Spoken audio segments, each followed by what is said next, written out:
All right, Shalom Ezra. Welcome back to Wednesday night class. Hope everybody's been doing okay and doing well. Hope your households are blessed, your families are blessed, along with your health. I know that these bodies don't last forever. I hope everybody's sustaining yourself and sustaining your spirit to go along with it. Scripture does say, you know, the spirit of a man sustains his infirmities. Mm-hmm. So if you keep a strong spirit, it'll help sustain some of the issues that the body bring about. So I hope everybody's doing well in that regard. Shout out and shalom to Houston, Stream of Wisdom Houston, Stream of Wisdom Virginia, Norfolk, Stream of Wisdom Rochester, New York. Shout out to Kawakab down in Guatemala and his congregation.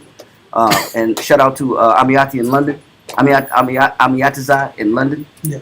And hope everybody's doing good down there as well. Let's go ahead and get started. I know it's a lot of scriptures. I kind of want to get to all of them if possible. The title of the class is called Unbecoming Cain. All right? Called Unbecoming Cain. All right? Now, we for the most part, everybody knows the story of Cain and Abel. You know, one of the first family disputes in the history of the Bible. You know, meltdowns between sibling rivalry, and issues between brothers. But the reason why we're going here is because we got to beware of that spirit that can jump on anybody at any time. And we'll explain this with the first verse. Let's go to 1 John chapter 3, verse 11.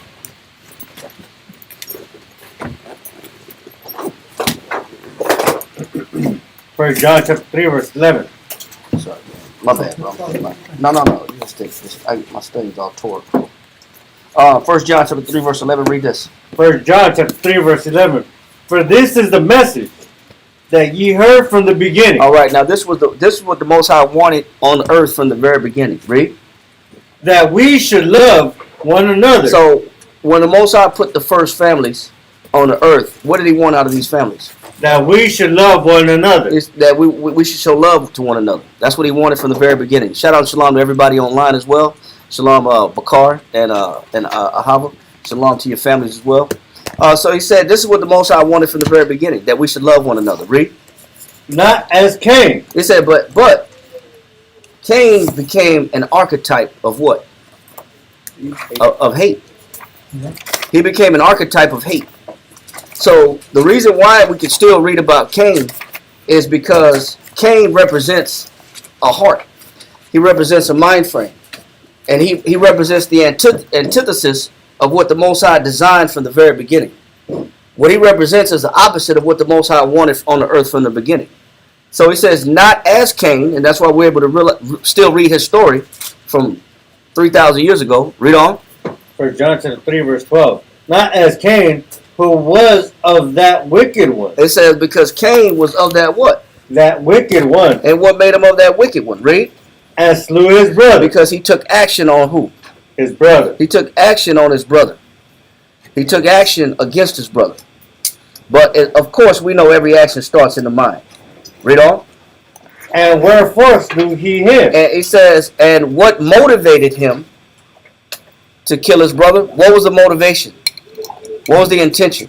What was the motive? Why did Cain take action on his brother? Read on. Because his own works were evil. Because his own works were what? Evil. Were evil. And so the Most High took no regard and rejected everything that Cain touched. All of his endeavors, all of his ideas, all of his schemes, his plans, the Most High blew on all of them. And the Most High spit on all of them. They were completely rejected. Whatever ideas Cain had that he was going to sustain himself and by whatever means, the Most High said, no, I'm not blessing that.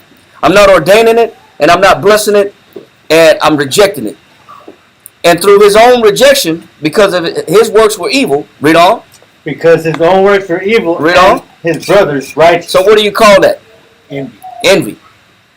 And we know that envy is of the devil. So this was the motive behind Cain. I'm looking at somebody else's situation, and I don't like my situation. But instead of fixing my situation, I hate on those that have a better situation. So I'm walking around with this hate that's sparked by me not liking my condition, me not liking my circumstance, me not liking the situation the Most High got me in, but is it really the Most High's fault? No. It's my doings. It's my dealing. So we're looking at Cain and his actions, and these actions can represent any one of us, male or female, at any point in time. That's why it's still in the Bible. Because any one of us can adopt the spirit of hate towards one another and start taking actions out of our own hands and start creating our own motives to settle the score of what we feel is unfair.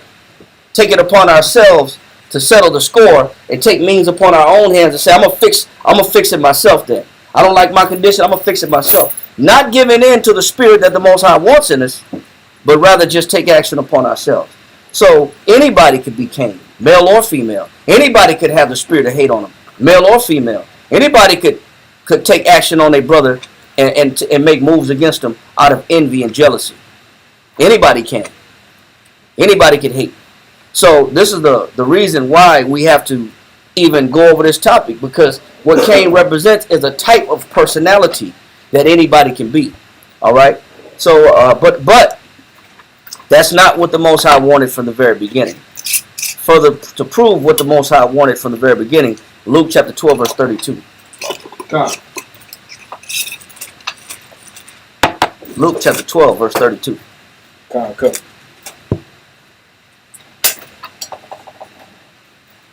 Luke chapter 12, verse 32 reads,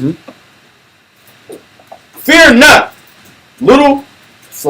fear not, little flock, for it is your Father's good pleasure. It says, fear not, little flock. It says, it is the Most High's good pleasure. Read on. To give you the kingdom. Let me ask you a question. Where was the setting of the murder that Cain committed? In the garden of what? Eden. So was he not in a type of kingdom already? Yeah. Where everything benefited him already? Okay. Was he not in a garden that produced on its own? Yeah. Okay.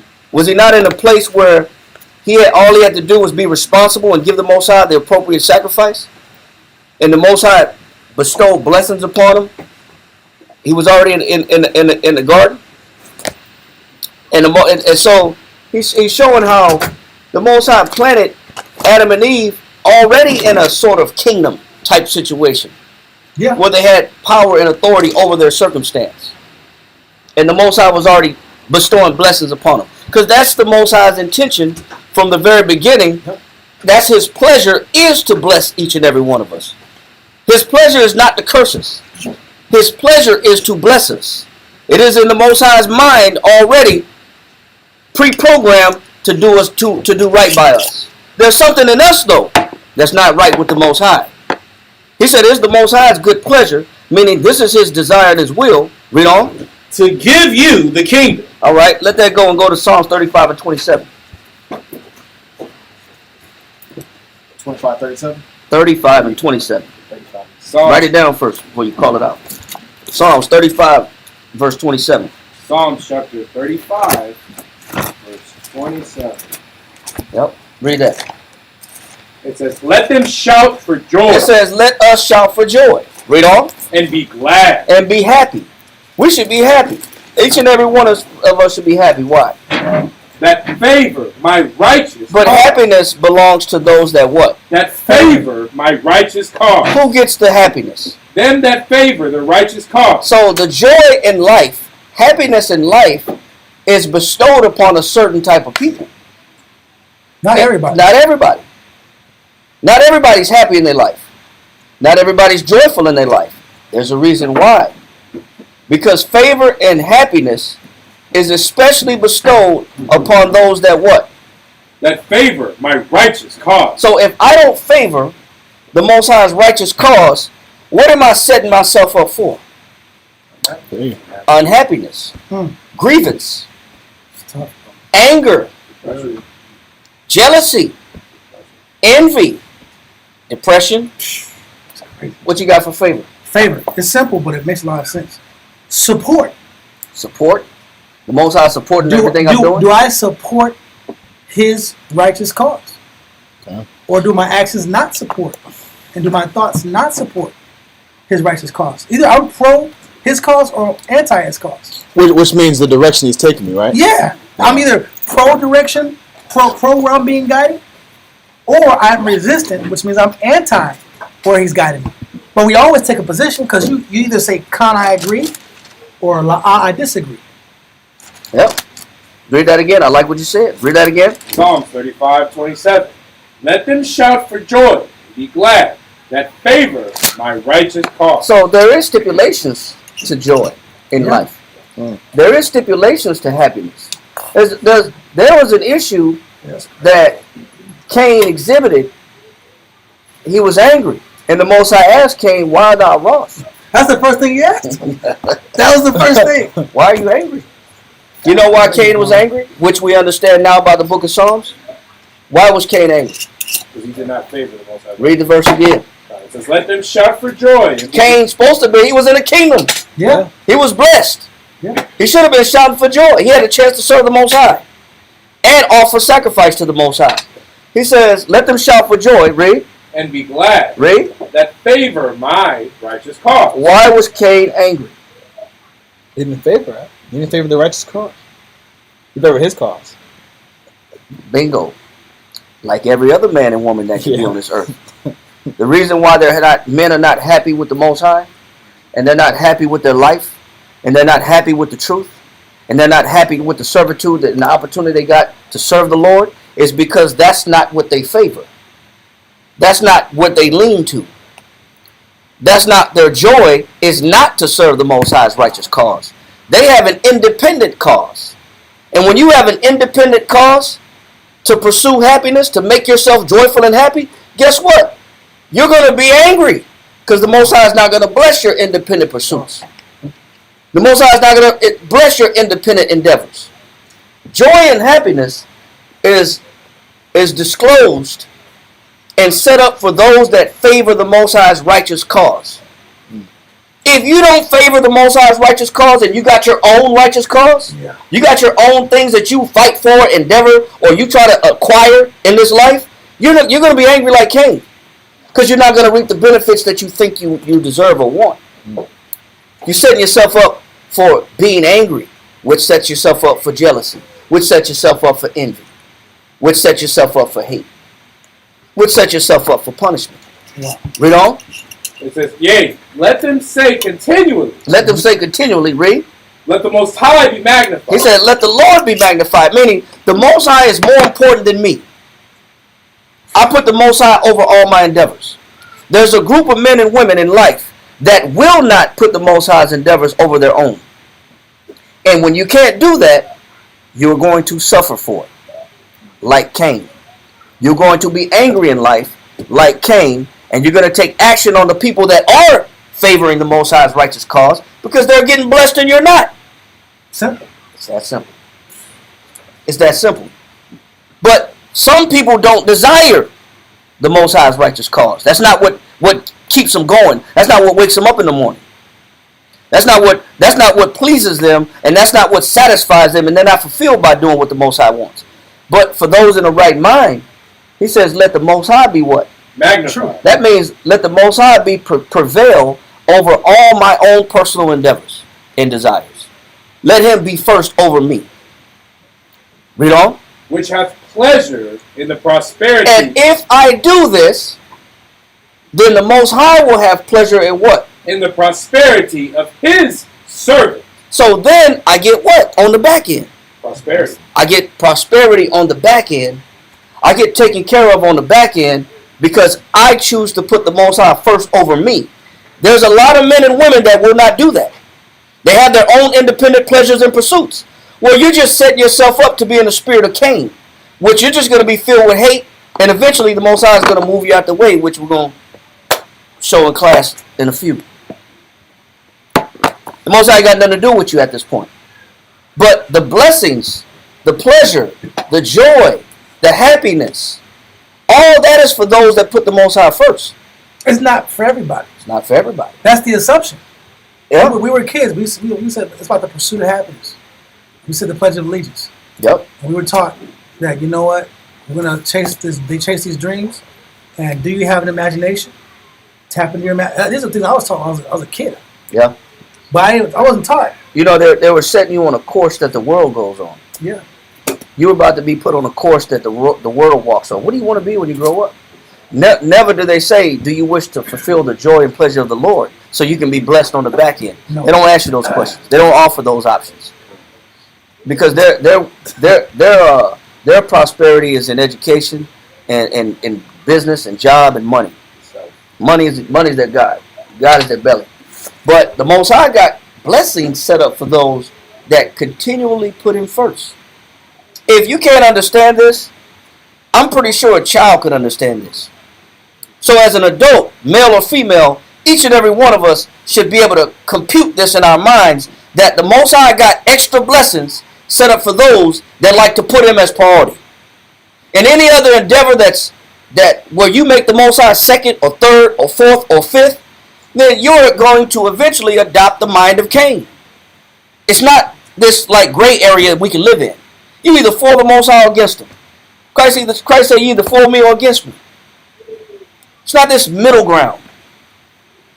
He said they do what?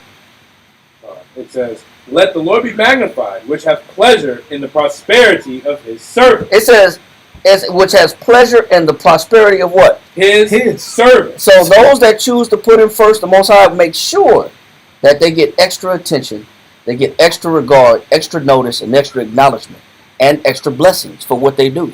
Read on. And my tongue shall speak of thy righteousness. And the Most High will constantly keep talking about whose righteousness? Thy righteousness. The ones that choose to put Him first. Those are the ones that the Most High is going to keep talking about and keep extolling and exalting and setting up on high. So you have options in this life. You don't have to put the Most High first, but you also don't have to be happy either. You don't have to have pleasure and abundance either. You could inherit wickedness and anger if you choose to. Yeah. You don't have to be happy in this life. You have options. Everybody got options. But for those that the Most High is paying attention to, extra attention to, is the ones that choose to put Him first. It's not very hard to understand. And the Most High loves to bless. He loves to bless. We know this when we in Psalm 68:19. Read that. Psalm chapter 68, verse 19. Psalm chapter 68, verse 19. Next brother read Psalms 65 and 9. Psalm 68, verse 19. It says, blessed be the Lord, who daily loadeth us with benefits. It says, blessed be the Most High, who daily loadeth us with what? Benefits. So does the Most High love blessing? Yeah. He does. The Most High love blessing on a daily basis. He said, blessed be the Lord, who daily loadeth us with what? Benefits. The Most High is all about what affords, close that door if you can for the kids' room. The Most High is about what daily affords our blessing. That's what He's all about. The Most High is all about every day what affords our benefits. He's all about our benefits on a daily basis. So it's not like it's a hit and miss. The Most High is all about giving to His servants on a daily basis and to His people. He said He daily loaded us with what? Benefits. It's all about what affords us success and prosperity and benefits. He's a giver, the greatest giver. So there's no greater giver in this universe. So the Most High is about giving. It's not like He couldn't give Cain what he wanted. He could have gave Cain what he wanted. Cain's mind wasn't in the right place in order to get what the Most High had to offer on a daily basis. So the Most High is about giving. Next brother, next verse. Psalm 65 and 19. And we gotta show it. We gotta demonstrate. And 9, 65 in verse 9. God. And we gotta demonstrate this to give an example of how the Most High cares and how the Most High loves us. This is a great demonstration of this. Read this. God, Psalm 65 and 9. Thou visitest the earth. Stop. How do you know the Most High loves us? Came down. Read it again. Thou visitest the earth. He said the Most High visitest the earth. What won't a deadbeat dad do? He won't make time. He won't visit his children. See, there's a difference from a deadbeat dad that won't go see his kids. That's not the Most High. That's right off the bat. He's showing you an attribute of the Most High, so you can see how much He really cares about us. Look at it. Look at his parenthood. Look at how He already says when He created His creation like us. For those that have children, when you care about your kids, you do what? You visit your children. You go check up on them. You go see how they doing. It's showing you how much. This is just a small demonstration of how you know the Most High really loves us. He said He does what? Thou visitest the earth Go ahead. and waters it. Not only does He visit the earth, but He does what? Waters it. What does that mean? He nourishes it. He's nourishing the earth. He don't just come pay a visit. He's dropping blessings on it. That's like a father coming in and say, I ain't seen my kids in years, and I say, I just want to say I blessed you with my presence. Wow. I'm out. I'm out. I gotta go. But be happy with my presence. No, man. He says He not only visits the earth, He says, but He waters it. You ever seen an old lady water her yard and water her garden? She'll be out there getting bit by mosquitoes and everything. Yeah. She'll be out there hot heat of the day, picking weeds out. Yeah. Because what is it about? It's about the growth of what she's nurturing. It's about the growth of what she's watering. It doesn't matter the time. It could be 6 o'clock in the morning, 5 o'clock in the morning. People water their grass. 9 o'clock at night, heat of the day. People take care. That's how you know people take care of what they have, and that's how you know they love what they have. Yes, sir. Water is refreshing or restoring. Yeah. So He's showing you, how do you know the Most High loves us? He says He visits the earth and He waters it. So these are there's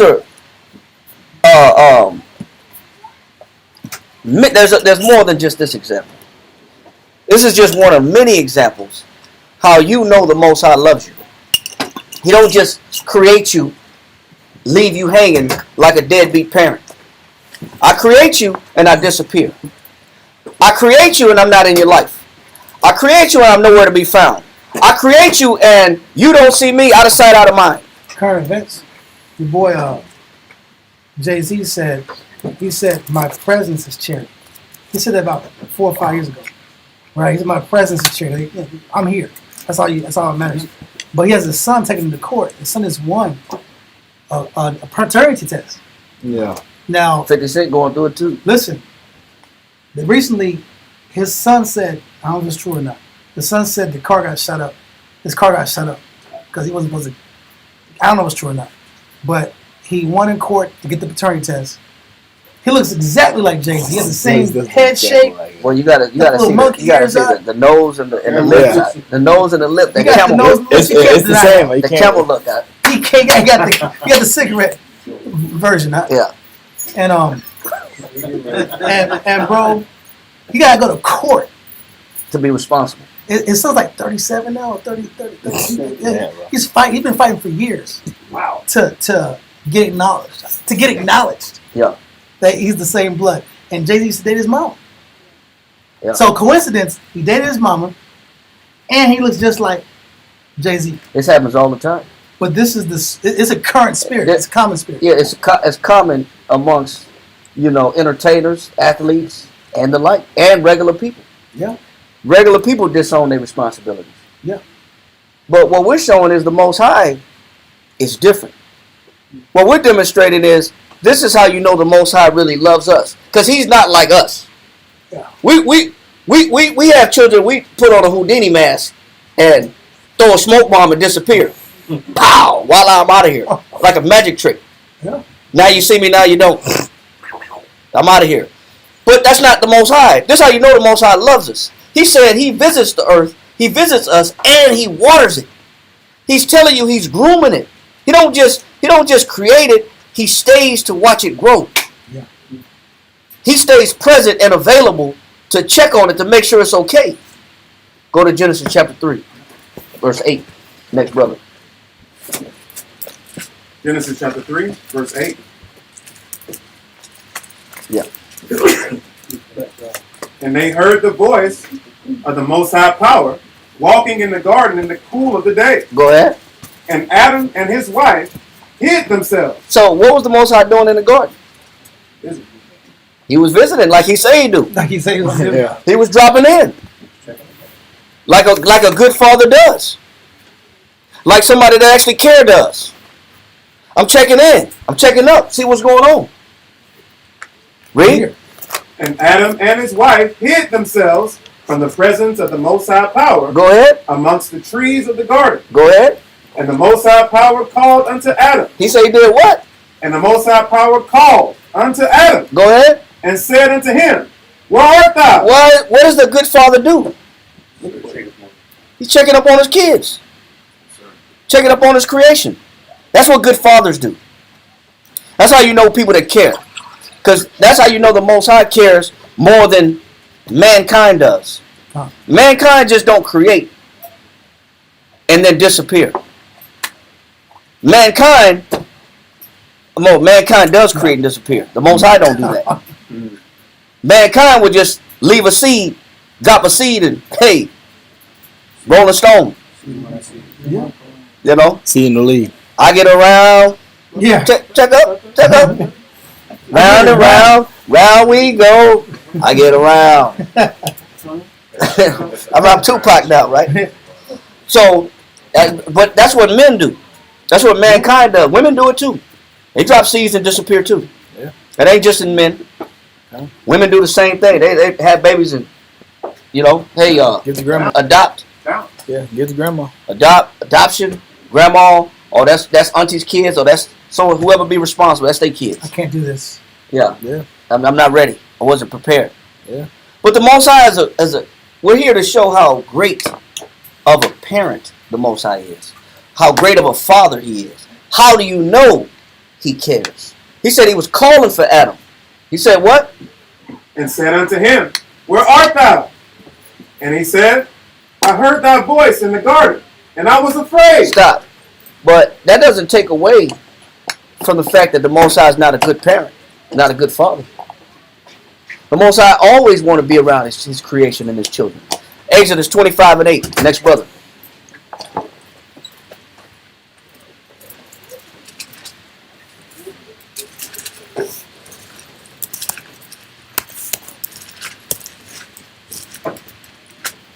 Exodus 25:8. Yep. Sorry, something went wrong. Please try again. Hey, y'all got to cut these phones off now. Y'all cut these phones off, bro. There's a distraction. Read that. Exodus 25:8. And let them make me a sanctuary. He said, let them make me a what? A sanctuary. He said, let them make me a what? A sanctuary. Why did the Most High tell Moses to build a sanctuary? Read. That I may dwell amongst them. Where the Most High want to be at? Amongst them. Amongst Where's the Most High love to be at? Amongst them. the children. The Most High loves to be amongst his children.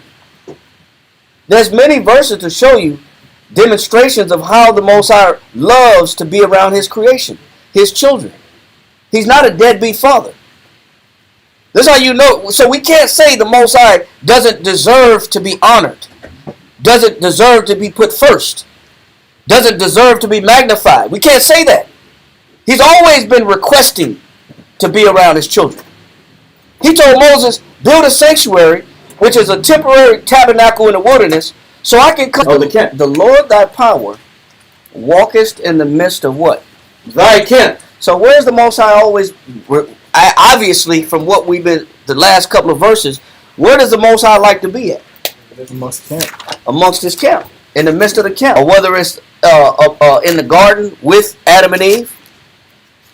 His presence is always wanting to be with us. He always wants to give us his presence.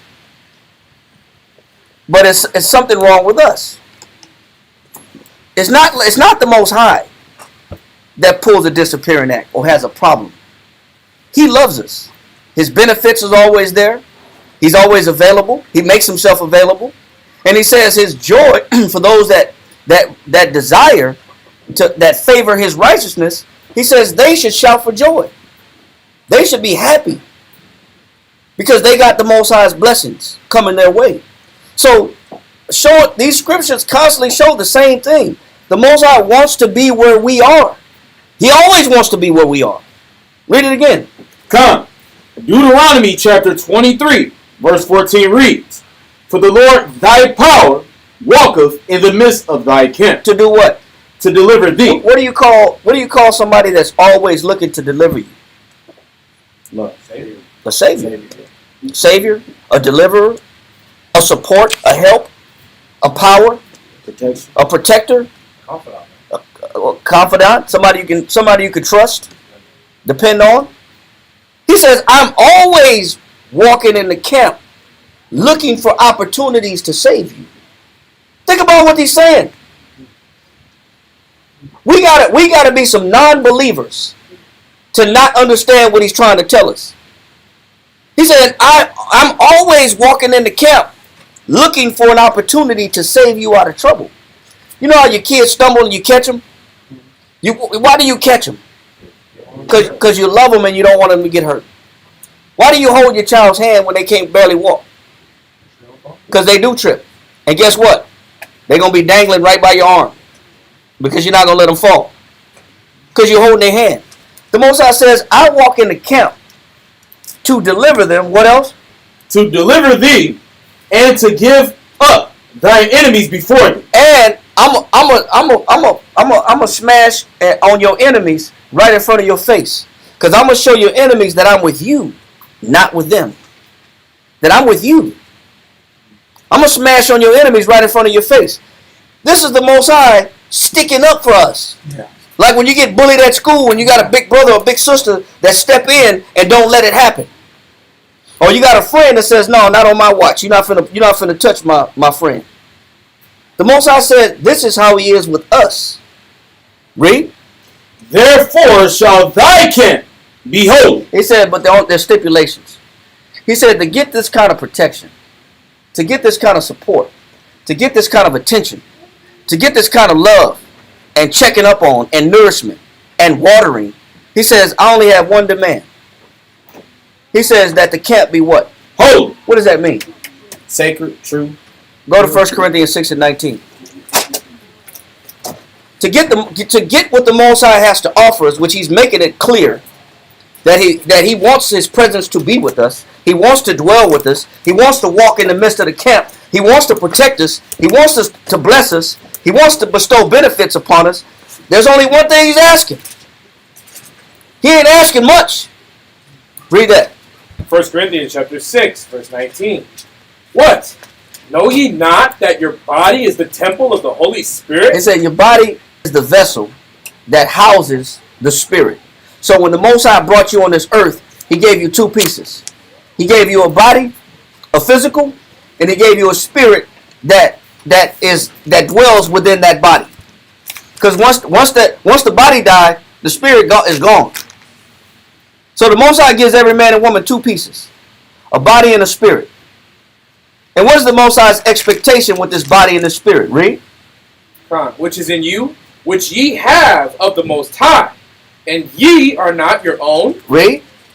For ye are bought with a price. Go ahead. Therefore, glorify the Most High. It says, therefore, because you are in debt, because you've been given this body as a benefit from the Most High. You've been given your spirit as a benefit from the Most High. That was his love. You didn't choose to be here. That was the Most High showing you love and attention to bring you on this earth. And to nourish you and watch you grow. That was the Most High's doing. Read. Therefore, glorify the Most High in your body. Therefore, you got to glorify the Most High in what? In your body. In your what? In your body. And what else? And in your spirit. And in your spirit. They both belong to the Most High. And both your body and your spirit got to be holy. They both got to be holy. You have a responsibility to keep your temple clean, free from smoke, free from drugs, free from excessive alcohol, free from pornography, free from indulgence, free from wrath, and free from anger. You got a responsibility. That's your job. He did his part by acknowledging you and giving you this opportunity to live. It's your job to keep it up. So that's the only stipulation. He's ready to be the protector. He's ready to be the power, the one that supports us and rewards our enemy with destruction. He's ready to be that enforcer or that caregiver. He's ready to be all these things. He just asks that the people in the camp be holy. That's all he's asking for. Just be holy. Take care of yourself every day. Keep yourself clean every day. Keep your mind and your body clean every day. He's not asking much. He's not asking for everything. Just be clean. Finish that. Which are, it says, glorify the Most High in your body and in your spirit, which are the Most High's. Which what? Which are the Most High. The body don't belong to you. You have to return it. It's a rental. The spirit don't belong to you. You got to return it. It's a rental. This body is on lease, and this spirit is on lease. They both belong to the Most High. You can't damage and wreck and repaint and put rims and speakers in a rental car because it's not yours. You can't change the paint, and you can't change the interior, and you can't modify the vehicle. It got to go back. But that's what we want to do. We want to take these bodies and put our own twist on them. I want to smoke it. I want to smoke in my body. I want to drink in my body. I want to pollute my body, contaminate my body, and I want to take my body wherever I want to take it to and do whatever I want to do. I want to put the wrong gas in it and then turn it back in like everything's okay. Everything's not going to be okay. Everything is not going to be okay. You contaminate these bodies and try to turn them back into the Most High, it is not going to be okay. It's not going to go well. You have a responsibility. That's all he was asking from the beginning in Deuteronomy. Read Deuteronomy, whoever had it, 23. Time. Deuteronomy chapter 23 and verse 14 reads, for the Lord thy power walketh in the midst of thy camp. Read. To deliver thee and to give up thine enemies before thee. Go ahead. Therefore shall thy camp be holy. Only thing he's asking is the camp be what? Holy. Got to keep the camp holy. It's got to be clean. It's got to be sacred, unpolluted. Read on. That he see no unclean thing. It says, because once the Most High sees anything unclean, whether it's in the camp or within you, read. It says that he see no unclean thing in thee. Go ahead. And turn away from thee. And so what does the Most High do?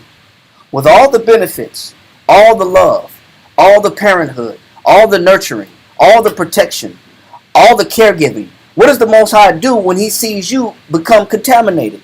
Turn away from thee. So the Most High turns away from the camp, or he turns away from individuals in the camp. A lot of times, if the wickedness is not rooted out, the camp suffers. Yeah.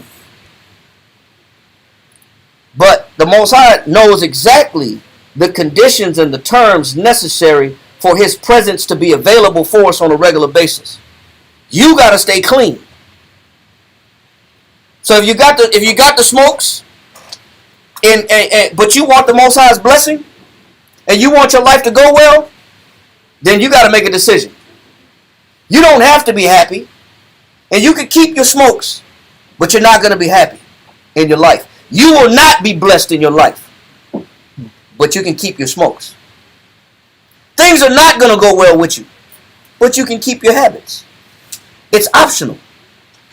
But the Most High said, listen, the Most High knows exactly what he needs to see to say, I'm out of here. I ain't walking with you. My presence ain't with you. I'm not walking with you. Or you get ejected. Just like Cain got ejected out the garden. Most High hit the eject button. You got to get out of here. You're not clean, man. You're not holy. You're not keeping yourself clean. You get out of here. I'm not watching over you. You gotta go somewhere else. You gotta go somewhere else. You out of here, man. Land of You Nod. hit it. Yeah, land of Nod. God's not. The land of Nod, you Can't may be go. here. But it's not like the Most High doesn't want the reverse of that. The Most High, that's a consequence to a ill behavior.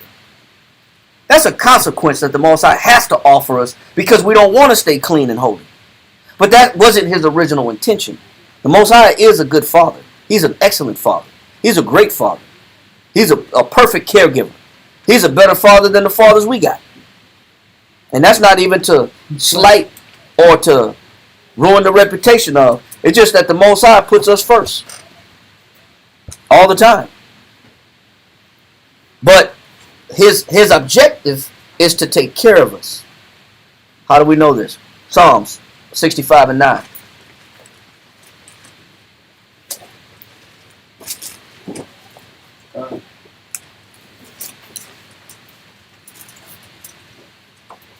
Psalm 65 and 9.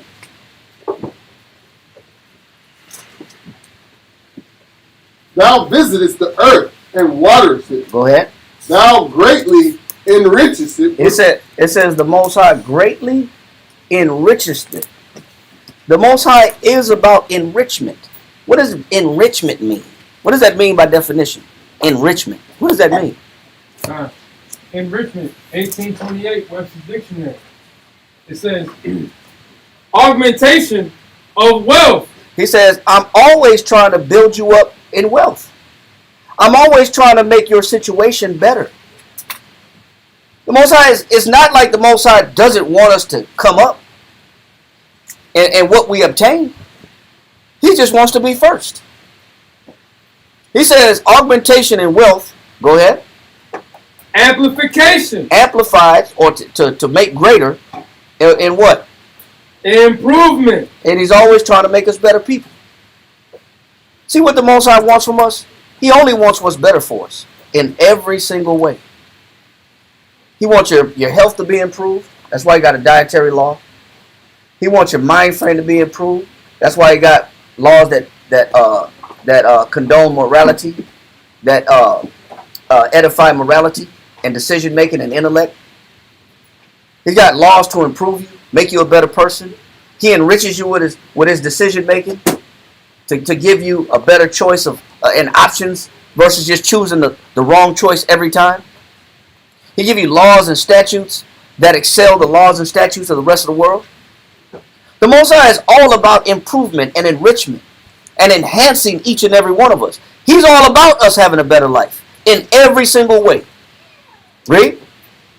Thou greatly enrichest it with the river of the Most High. Go ahead. Which is full of water. And we know what the water is. The water is the what? Word. The word. He said it's full of water. So what was the Most High giving us to improve our life? The word. He was giving us the word. That's what excels and makes your life better. We think like Cain. If I could just make this ground produce. If I could just get some more. If I could just extract out of this ground and make this ground grow, then I can sustain myself. I can do me. I could do me. If I could just get a couple of more crops to harvest, I got more that I can keep to myself, and I can flip. I can flip these. But the Most High knows exactly how to enhance us, and He wants that enhancement for us. But He designed our enhancement to be gotten by a particular element. That element that He has to enhance us is the Word. Because in 1 Peter chapter 2, verse 2, it says what? 1 Peter chapter 2, verse 2. As newborn babes, desire the sincere milk of the word. He says whether it's water being classified as the word or whether it's milk being classified as the word. What do both of these, water and milk, do? Read. As newborn babes, desire the sincere milk of the word. Go ahead. That ye may grow thereby. What happens when you adopt the word of God? That ye may grow thereby. Or you could be Cain and the word of God is not priority. You could be Cain and your personal endeavors are more important. But you won't be happy though. There's a catch to everything. There's a stipulation to everything. There's a trade-off to everything.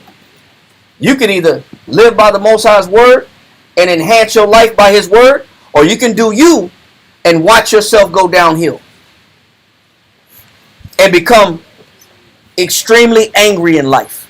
People that are extremely angry in life, like Cain, are also only about themselves.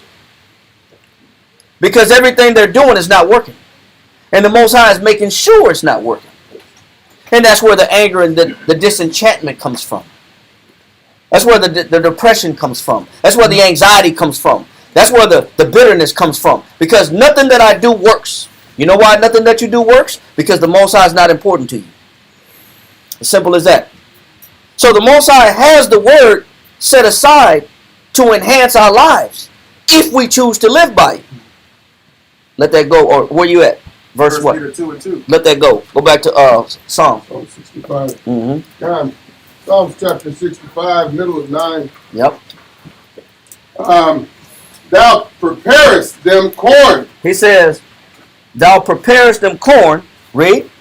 Provided for. He says, you didn't even know you needed corn, but the Most High said, I already had corn set aside for you, even before you knew to ask for the corn. Before you were even hungry. What is that? What is the Most High explaining right here? That means the Most High is one step ahead of your needs. He already knows what you need before you even knew what you need. Why wouldn't you give the Most High's word a chance to live by? The Most High is already a forward thinker. He's already thought out, hey, you're going to be hungry. But I already knew you was going to be hungry. And I already got something growing to satisfy your hunger. That's how forward the Most High is in taking care of us. We know this is true because Christ said it was true in Matthew chapter 6. Read verse 31. Next brother. Matthew 6 and 31. Yes, sir. Okay. Matthew chapter 6 and verse 31. Read 31 and 32. All right. Matthew chapter 6 and verse 31. Somebody's at the door. Therefore, take no thought, saying, what shall we eat? It says that's why it's written by Christ himself that you don't have to worry about what? What shall we eat? So is your hunger, your little belly roll, your little belly jingle, when your stomach is starting to touch your back and you getting this little growl going on, and your stomach start turning because you ain't got nothing in it, and then you smell every piece of food in the air, and you watching people smack down on their food next to you. Is not your food already thought about already? Yeah. Has the Most High not considered, hey, my children are going to be hungry. I better prepare something in advance because I already know they're going to be hungry. I already know this. That's how much of a forward thinker the Most High is. But we don't give the Most High that kind of credit. No. But it takes Christ to have to remind us, what the hell are you worried about? Why are you so chasing the almighty dollar, not the almighty power? Why is the almighty dollar your number one pursuit? Because you got bills to pay. Because you got food to put on the table. Because you got this, and this to be responsible for. When the Most High already knew you needed these things. That's why Christ said what? Read it again. Therefore, take no thought, saying, what shall we eat? Or what shall we drink? Read. Or wherewithal shall we be clothed? Man, I got a new job. I gotta get a uniform. I don't know how I'm gonna get this uniform. Man, they want non-slip shoes. Oh, they want business casual attire. I don't know why they want tie, and I don't know how I'm gonna do this. I don't know how I'm gonna get this done. They want skirts and dresses. I don't got these kind of clothes. You know, people will panic when they get frustrated when things aren't going their way and they just can't seem to manage. When the Most High already knew what you needed. Close the door. The Most High already knew what you were lacking. Read. Right. For after all these things. It said for what? For after all these things. Read on. Do the Gentiles seek? The Gentiles are people that do not believe in the God of the Bible. That worry, that fear of how I'm going to take care of myself, that's for the Gentiles. That ain't for the Israelites. That's for Gentiles. That's for non-believers. It's left for non-believers to fear about how they're going to take care of themselves. I need to get some more money in here because we're running out of food. That's for non-believers to worry about. Read on. Right. For after all these things do the Gentiles seek. Go ahead. For your heavenly Father. It said for what? Your heavenly Father. Go ahead. Knoweth that ye have need of all these things. Does the Most High know you got to eat? Right. Did he create you with a stomach to not feed it? No. Did he make a stomach in your body just to neglect it? No. So the Most High knows what you need. That's why he made a stomach. That's why he gave you the body parts to consume and break down food. That's why he gave you a colon. Because he know what you need. He know that you run off food. Your body runs off food. So you got to have it in order to function. Well, guess what? The Most High loves us so much. He says he already prepared the corn before you even knew you needed the corn. Finish that and go back to Psalms. Let that go. Go back to Psalms 65. Con. When he says, thou preparest. Con. Psalm 65 and 9, almost end of 9. When thou preparest them corn, when thou hast so provided for It it. says when the Most High already provided for it, meaning he provided for it in advance. He already made provision for corn to grow, knowing that we would need it. The Most High is that premature in thought, knowing what we need. Khan, the brother said his timing is perfect. You know what we need. It's perfect. Khan, agreed. But these are the things that we pit against the Lord's service. Man, I got to make sure I get this. So I'll put the Most High second because this is more important. Well, half the things that you think are more important than the Most High, he already thought about those things anyway.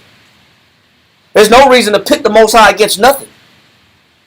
Well, let me get on my feet, then I'll serve the Lord. The Most High already thought about you getting on your feet. It's us that deviate. Read. You want to bring out something?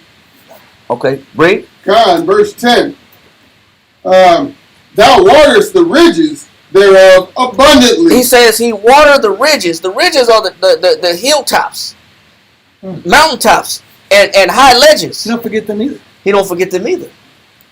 You would think Yeah, the mountains later. Listen, man, they'll be there. They'll always be there anyway. So those are out of reach. you just focus on what the main thing I see. Yeah, but he's showing you how the Most High takes care of things that you know nothing about. That's beyond your reach, a scope. He said the ridges are the things that you can't reach or see, but he said he takes care of those things also that you don't know nothing, you have no control over.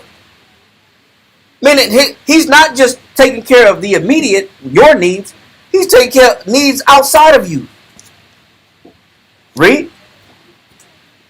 Thou settlest the furrows thereof. Stop. He says, thou waterest the ridges thereof abundantly. So, the Most High think about this. He got water coming down on ridges that you can't even see. What happened in Texas, in Kerrville, Texas, in 4th of July weekend? Flooded. 30, 60 people. Why did those people get swept away? Why didn't they see it coming? Camp Mystic, what? Camp Mystic and Hunt, Texas, Camp Mystic, Kirk County, and Kerrville. All in the hills before this. Say it one more time. It started in the Most High was nowhere in their mind. No, that's not it. Say it again, Moselle. It started in the hills behind them. Stop. Why were they caught off guard? They never saw it coming. They didn't see it coming. You know why? Because the Most High got things that are in operation that you know nothing about. That's already in operation. Meaning, if they would have known that the Guadalupe starts in, it has a fork. It has two heads that begin the Guadalupe River. And in these heads, that create and funnel down to the Guadalupe, the rain stayed over the two heads of the river that begins the Guadalupe. Oh, both of them. Both of them. The rain just stayed above both heads and just dropped 5 to 6 inches of rain and didn't move. And so people are drinking. It's 4th of July, popping fireworks, fishing. People were still in there. Let's go now. And she said, when he said it's time to go, when my husband said it's time to go, she said it's time to go. Remember Christ said, remember Lot's wife. Yeah. Why did Christ say, remember Lot's wife? Because when it was time to go, she wasn't ready to go. Nope. She had an alternative mind frame. But when she said, kids, get your stuff together, she said her oldest boy threw the dog in the car, she threw the stuff in the car, and before they even finished throwing the stuff in the car, packing the tent up, they didn't even get everything. The water had already started rising to their feet. Why? So if the husband didn't stay and keep watch and get up every few minutes to look at the river, they would have never made it. That story would have never been told. He was too being a good father. But he was being a good father. Because while the kids were asleep, he was monitoring. He was checking on them. He was looking, he kept going to the river every 30 minutes, every hour. He couldn't go to, man, his diligence, his awareness saved his household. But there's things that the Most High got going on that people know nothing about. This is what the Most High is saying. I got things in motion you can't even see. Yes, sir. Or else they would have been prepared for it. Oh, they would have been prepared for it. They still can't find bodies right now because more rain came. They said more rain's coming. So read Job chapter 28, verse 9. Hold that. We're going to come back to it. Job chapter 28, verse 9.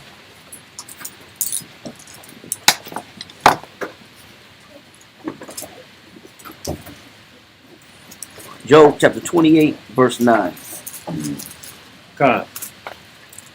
Job chapter 28, verse 9. He put it forth his hand upon the rock. Stop. The Most High do what? He put it forth his hand upon the rock. You know what? You know what's all up in the hill country? What's all up in the hill country? Rocks. Yeah. The hill country ain't nothing but rocks. Yeah. And when you go in the hill country, all you got is peaks and valleys. All you do, we drive in the hill country. We do deliverance in the hill country. All you doing is this: high elevation, steep curves, steep drops, low depressions, and then steep hills again. And you do this the whole time. Even remember, we got stuck in the snow. Remember a couple of years ago? Yeah. We had to abandon the truck. Yeah. Because it couldn't make it up the hill in the hill country. Yeah. Yeah. And then while the truck was on the side of the road, 18-wheelers hit us And Blanco. Yeah. on the side of the road because they hit the same ice we hit. Yeah. Because it ain't nothing but hills, steep peaks, and low depressions. He said the Most High do what? He put it forth his hand upon the rock. He said the Most High is the one controlling the rocks. Doing what? He overturneth the mountains by the roots. Go ahead. He cutteth out the rivers. He said he do what? He cutteth out the rivers. Go ahead. Among the rocks. He says it's the Most High that creates those channels in the rocks. You know what nobody says? They all call it Mother Nature. They all say it's a free accident. They all say, man, how is this possible? Who is the one controlling what they call they call it flash flood alley. Flash flood alley is what they call that whole area. Because it ain't nothing but water that starts way up top. And then when it rains, it flies down to the bottom and then twists and turn. They say even in that Camp Mystic where them kids got washed out at, even if they would have drove across the bridges, they said the water crossed 3 bridges in that Camp Mystic. So if you didn't get caught by one bridge, you would have got caught at the next one. Yep. And if you didn't get caught at that one, you would have got caught at the third one. There was no way out. There was no way out, and it was too late to get to high ground. They was blocked in. They was blocked in, but when you look at how the Guadalupe River flows, there was no way out. They couldn't have got out. They didn't move fast enough. Even if they drove out, they would have got washed away, like most people did. Most people was in their car underwater screaming. All you saw was headlights in the dark underwater with hearing people scream, tumbling in the water, screaming. But it's the Most High that's controlling everything. He said he's the one that cuts the rivers in the rock. He creates all these things. You know what the Most High is doing? The Most High does things you have no idea about. How can you plan for yourself and expect to be happy? You don't even understand what the Most High is doing. He goes beyond our perspective when it comes to his business and his dealings and who he chooses to punish or save or deliver. The Most High is controlling everything. Why should we not give the Most High, make him priority? Who the hell do we think we are? Why wouldn't he be first in my life?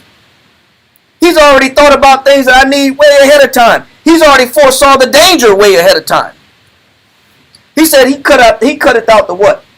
He cutteth out the rivers among the rocks, and his eye seeth every precious thing. And it says his eyes see every precious thing. So when the Most High was picking and choosing who should live in that flood and who should die, who was controlling that?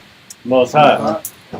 When you hear the stories about the people that the house was floating and they got up on the roof, and what saved them is the house was floating, a tree in the yard stopped the house from completely being washed away. They were spared by a tree next to the house. And that tree also kept other houses from slamming into them too. So while the Most High, it's the Most High that's picking and choosing, hey, you got to go today. I'm sorry, your goose is cooked. Today's not your day. You're going to live to tell the story. You're not.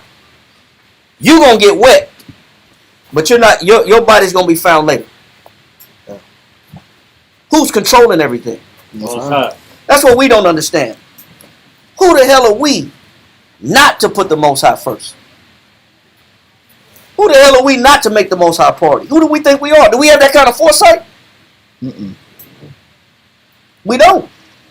But he says his eyes are on every precious thing, meaning he determines what's precious. Based on what we're reading, what is precious to the Most High? His children. But his children that favor his righteousness. Not just any children. His children that favor his righteousness are the ones that he gives special attention to. Now, he blesses all of us and gives all of us opportunity. The Most High said he lets it rain on the just and the unjust. The just and the unjust gets his blessing. But the ones he displays special attention to is the one that favor his righteous cause. Those are the ones that get his attention the most. The ones that's clean. The one that's pure. And the one that's holy. And they're not defiled, neither in body or in spirit. We understand that? Now let that go and go back to where we was at in Psalms 65. God. Psalms chapter 65, verse 10. Thou waterest the ridges thereof abundantly. Go ahead. Thou settlest the furrows thereof. He says, thou settlest the what? The furrows thereof. Now, definition of furrows. Definition of furrows. He said he settlest the furrows thereof. Furrow, 1828, Webster Dictionary. It says, a trench in the earth. He says he settlest the trench in the earth. Read. Made by a plow. He says a furrow is a trench that's made by a plow. Read. A long, narrow trench. It says a long, narrow trench for what purpose? Go ahead. It says, or channel in wood or metal, a groove. Go ahead. And it says, for seeds. You may have a definition where it says it's for seeds, to plant seeds. If it's not 1828, then it's Webster. I mean, it's probably Oxford. But a furrow is what the ox plows into the ground when you got the goad and you're pulling it or you're dragging it and you're making those lines. What you got? I got it right here. It says a long, narrow trench made in the ground by a plow, especially for planting seeds. It says its purpose is for planting what? Seeds. So what's the purpose of the furrows? Plant seeds. It's to prepare the seeds for development. That's what the furrows are for. So read it again, and so now we understand what the furrows are. Read it again in 65. In Psalm 65, in middle of 10. Thou settlest the furrows thereof. What does it mean? Why does the Most High want furrows settled in the earth? For planting seeds, right? He wants to prepare for development, right? Go to Isaiah 55, verse 8 and 9. Okay.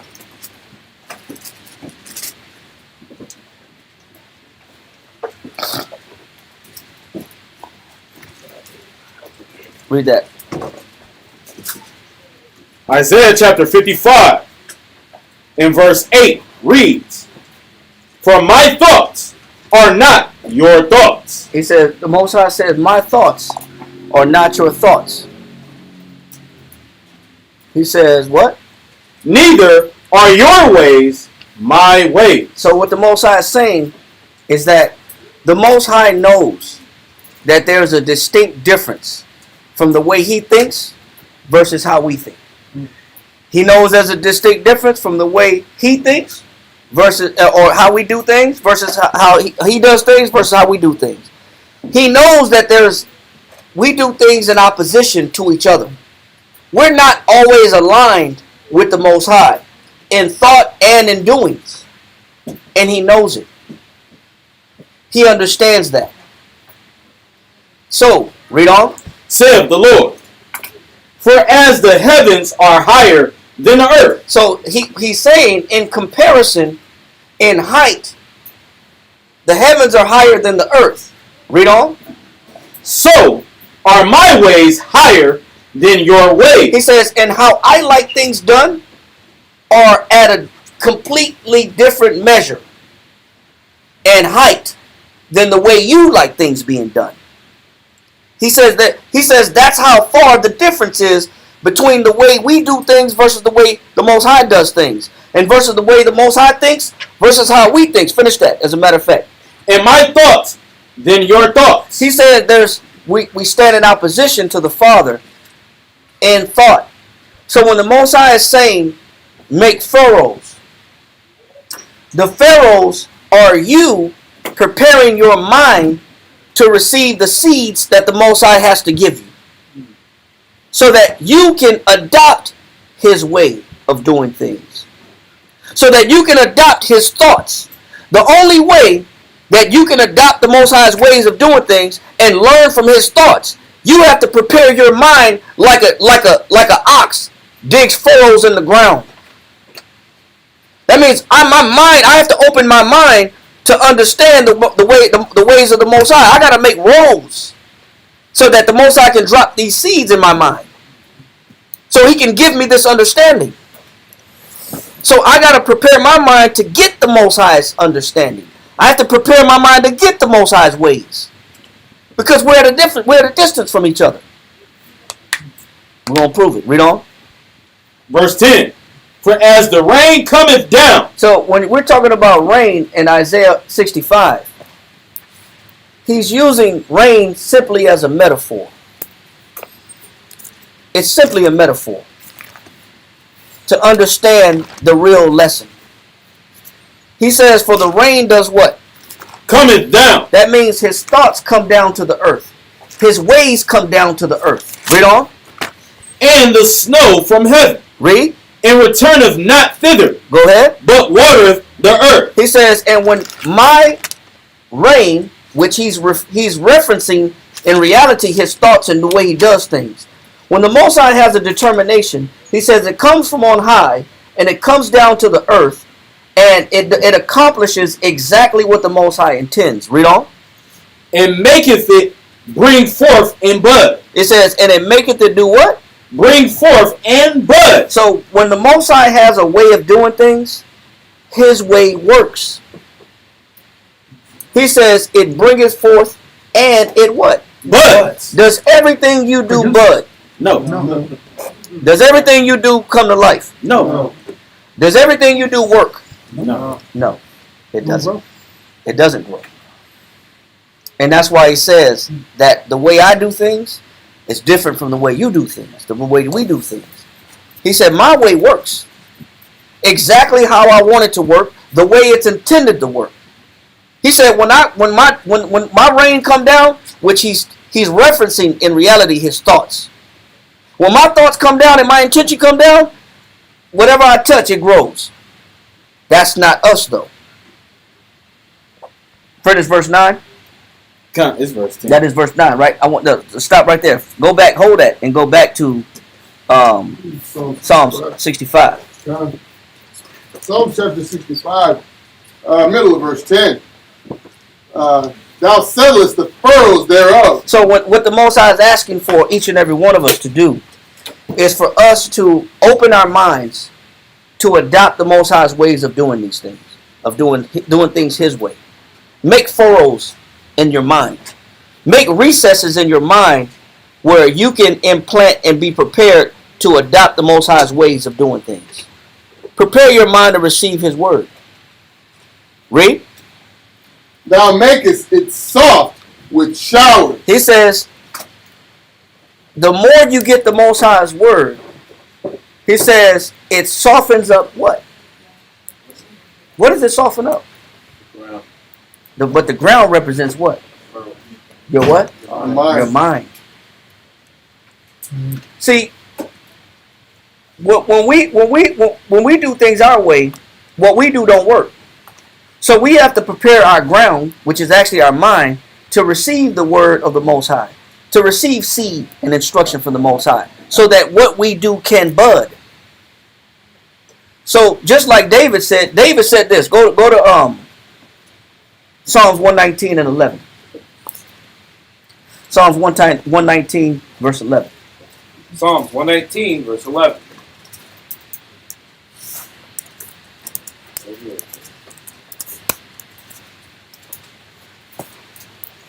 Let everybody get it.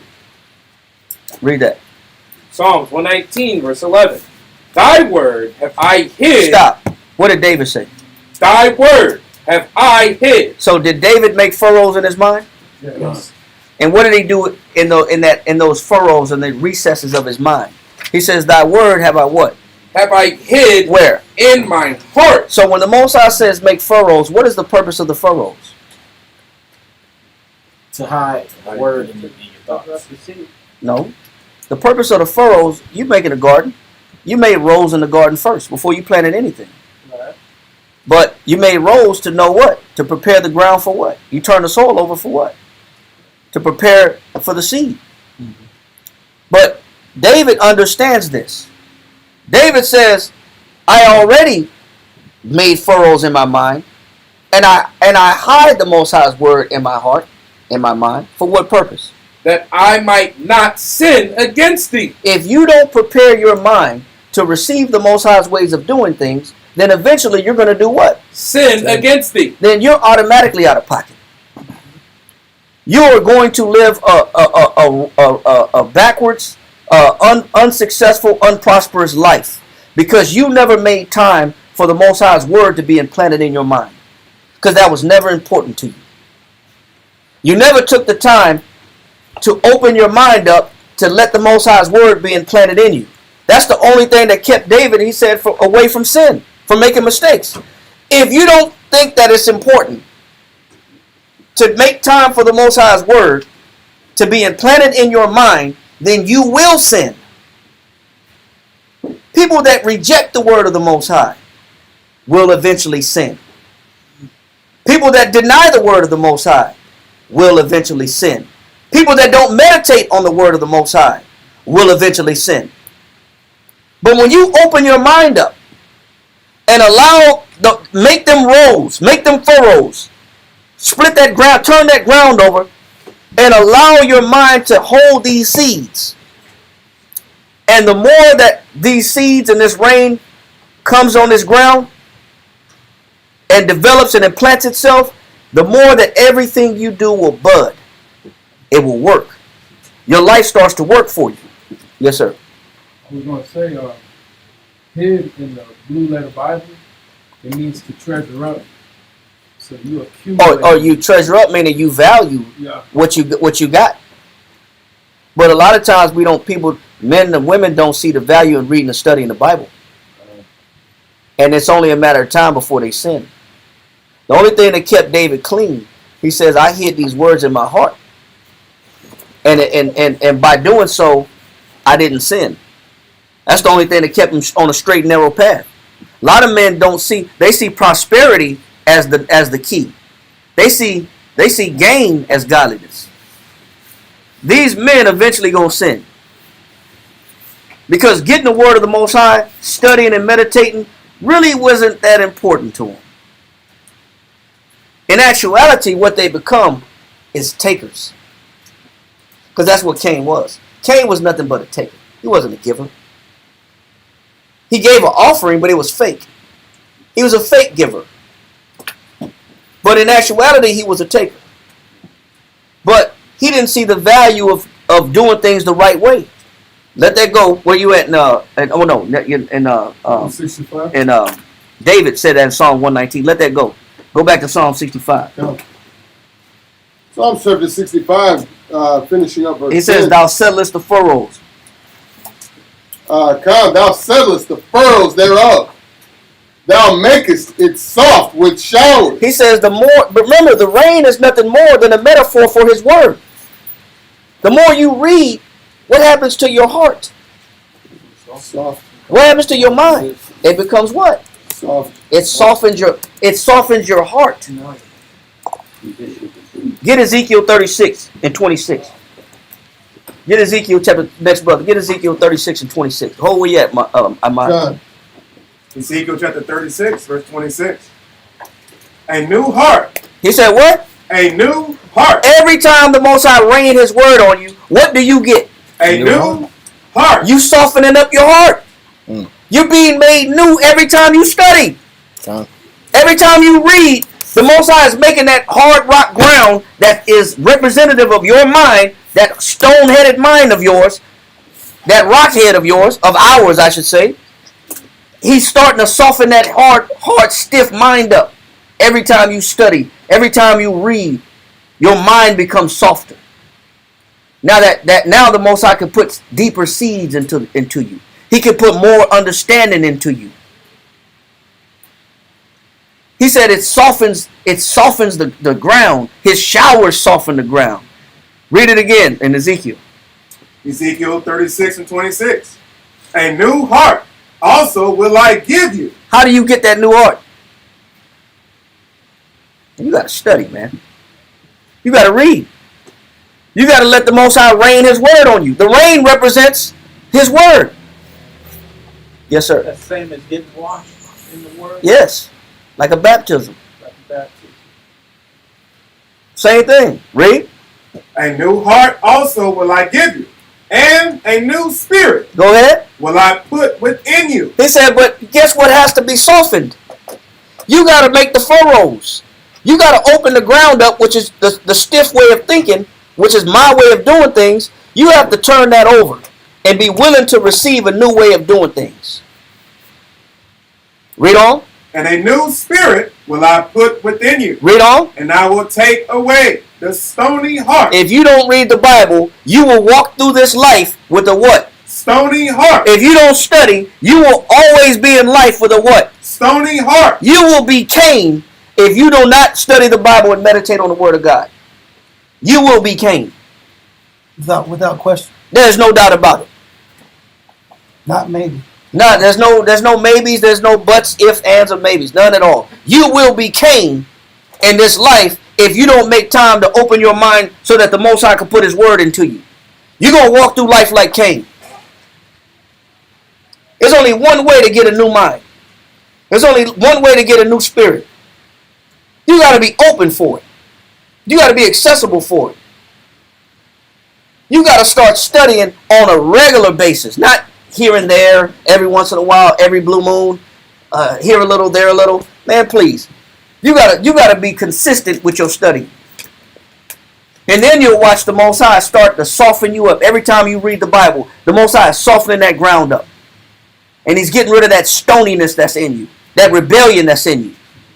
Yes, sir. I'm not going to wait till my life collapses. Yeah, just to start getting right. Yeah. Read. And I will take away the stony heart out of your flesh. Go ahead. And I will give you an heart of flesh. He said, and I'm going to give you a heart of flesh. A heart of flesh is a heart that's tender. It's a heart that's merciful. It's a heart that's passionate. It's a heart that's loving. The title of the class is called Unbecoming Cain. You're going to be Cain, and you're going to be all about your flesh and gain when you don't study the word of the Most High and let the Most High give you a new way of thinking. But you got to prepare yourself for that. You got to be open enough in your mind to let somebody put new wisdom into you. Now let that go and go back to Psalm 65. Con. Psalm chapter 65. It said, therefore thou was makest it what? Thou makest it soft. But he's talking about your heart. When you take the time to study, the Most High is working on your heart. He's working on the inside of you. So you don't have a Cain-like mentality. He take away that stony heart, that hate you got in you. All of us got hate. Male and female got nothing but hate in us. We got residual hate, leftover hate, luggage of hate, bags of hate. from every interaction that was negative, from every negative circumstance, from every negative event, and from every negative sin we've done. There ain't nothing but hate left over. Damage. There's only one thing that can renew you. But he's talking about the rain and the showers, but it's only a metaphor for his word. And he's talking about making furrows in the ground, and he's only referring to your heart. The ground ain't nothing but your mind. The showers ain't nothing but the Bible. Read. God, thou makest it soft with showers. Thou blessest the springing thereof. And he says, then everything you touch shall spring forward. Then he'll bless the springing up of it. Then whatever you do, the Most High will watch it become abundant. It's not until then do we taste what real success is or real prosperity. It's not until then. But there's a, let that go. Jeremiah chapter 22 verse 21. There's a way to go about it. Somebody said this earlier, but this is just a scripture to prove it. Jeremiah chapter 22 and verse 21. This is the problem, though. Read. Jeremiah chapter 22 and verse 21. I spake unto thee in thy prosperity. He said, there's a big problem. When the Most High is trying to talk to us, but we're in our prosperity, when we coming up, and we feel like, hey, man, I'm on the come up, everything's going good according to my standards. He says, when we get a little something, or we land a little something job, or we make a little something money, or we come up on something. He said, the Most High said, when I talk to you in prosperity, when you in your prosperity, read on. But thou saidest, I will not hear. He said, what do we do when we have the advantage of what we feel we have the perceived advantage in life? He said, we stop listening. That's the nature of Israelites. You can't tell an Israelite nothing when his plan is working. You can't tell a man or a woman nothing when they're receiving what they feel is the fruit of their labor, when they're accomplishing their perceived goals. You can't tell Israel nothing when they're on the come up. No. You can't tell them nothing. Oh man, the Bible, the Word, class, studying, meditating. I'm busy. Yeah, I got too much going on right now. I got everything working for me right now. You can't tell our people nothing when we we have the perceived advantage in life. That's the number one problem with us. Our mind turning to stone, especially when we're doing good. When we up one, man, we on mute. We mute the Lord out. Class ain't that important. Scriptures ain't that important. Study ain't that important. When do we start listening? We have to. You know what? Affliction and poverty is necessary for us. It's real. It's a necessary eye opener, an ear opener. It's necessary, man. When everything you plan don't work, when all your little schemes fail, good. Well, maybe you'll listen now. We all got schemes and plans. We all got things that we intend to do with our lives. We all see ourselves somewhere down the line. We all got dreams and ideas and fantasies. Yeah. But the Most High don't be priority though. That's no problem, because the Most High said, no problem. My people when they up, they ain't listening to me. Read. This has been thy manner. He said, this has been what? Thy manner. When the Most High said, this been your manner, when everything's good and working for you, you don't hear me.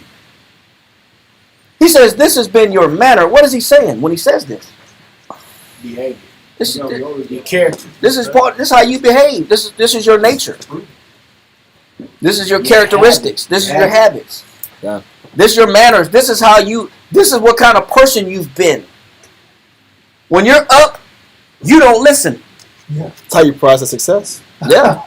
It's the wrong way of because what we're told is if I'm winning, then I'm doing something right. I'm doing something. I must be right. I must be right. So why stop? Why slow my life down now when I've been winning this whole time? These are the ones that consider gain as godliness. Exactly. Because, obviously I must be doing something right because my plans are coming into fruition. Yeah. I'm, Get blessed by I'm, that. I'm manifesting the things that I put in motion. Yeah.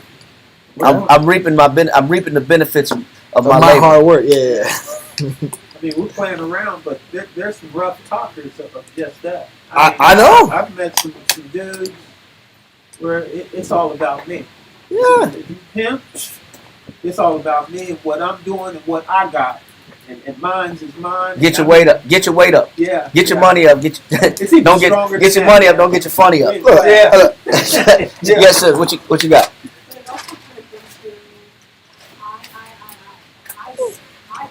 That's right. That's right. Yeah. Absolutely. That's right. Absolutely. It's about I. We get that on a regular basis. But he's showing how there's a time when we had the opportunity for the Most High to penetrate our minds, but we didn't find need for it because everything was working as planned, so to speak. Yeah. So we close our ears off. We had a shut off button in our ears. The Most High said, no problem, you always been like this. He said, I know y'all better than anybody. You always been the one to close your ears as soon as you find a little bit of success, you don't hear nothing. Right. Read it again. Jeremiah chapter 22 verse 21. I spake unto thee in thy prosperity, but thou saidest, I will not hear. He said what? I will not hear. He said, I will not hear. Read. This has been thy manner from thy youth. He said, you've been like this forever. Yep. You've been like this for a long time. The Most High is describing Israel, male and female. As soon as things are working for us, the level of instruction that the Most High has to give us is, if we got a scheme and a plan, and that scheme and plan seems like it's about to work, or it's moving on up towards working, man, we ain't got time for the Bible. Not realizing that the purpose of the Bible was to swap the heart out that you have. You got a stony, negative heart. The Most High's word is to swap the heart out. Your endeavors don't swap your heart out. They don't give you a new mind. They don't make you more loving and more tender. They just make you more successful. Yep. You just become being able to obtain the tangible things in life. But you don't get a new heart from things working for you in your plans and schemes. No. A new mind and a new heart is not in the plan.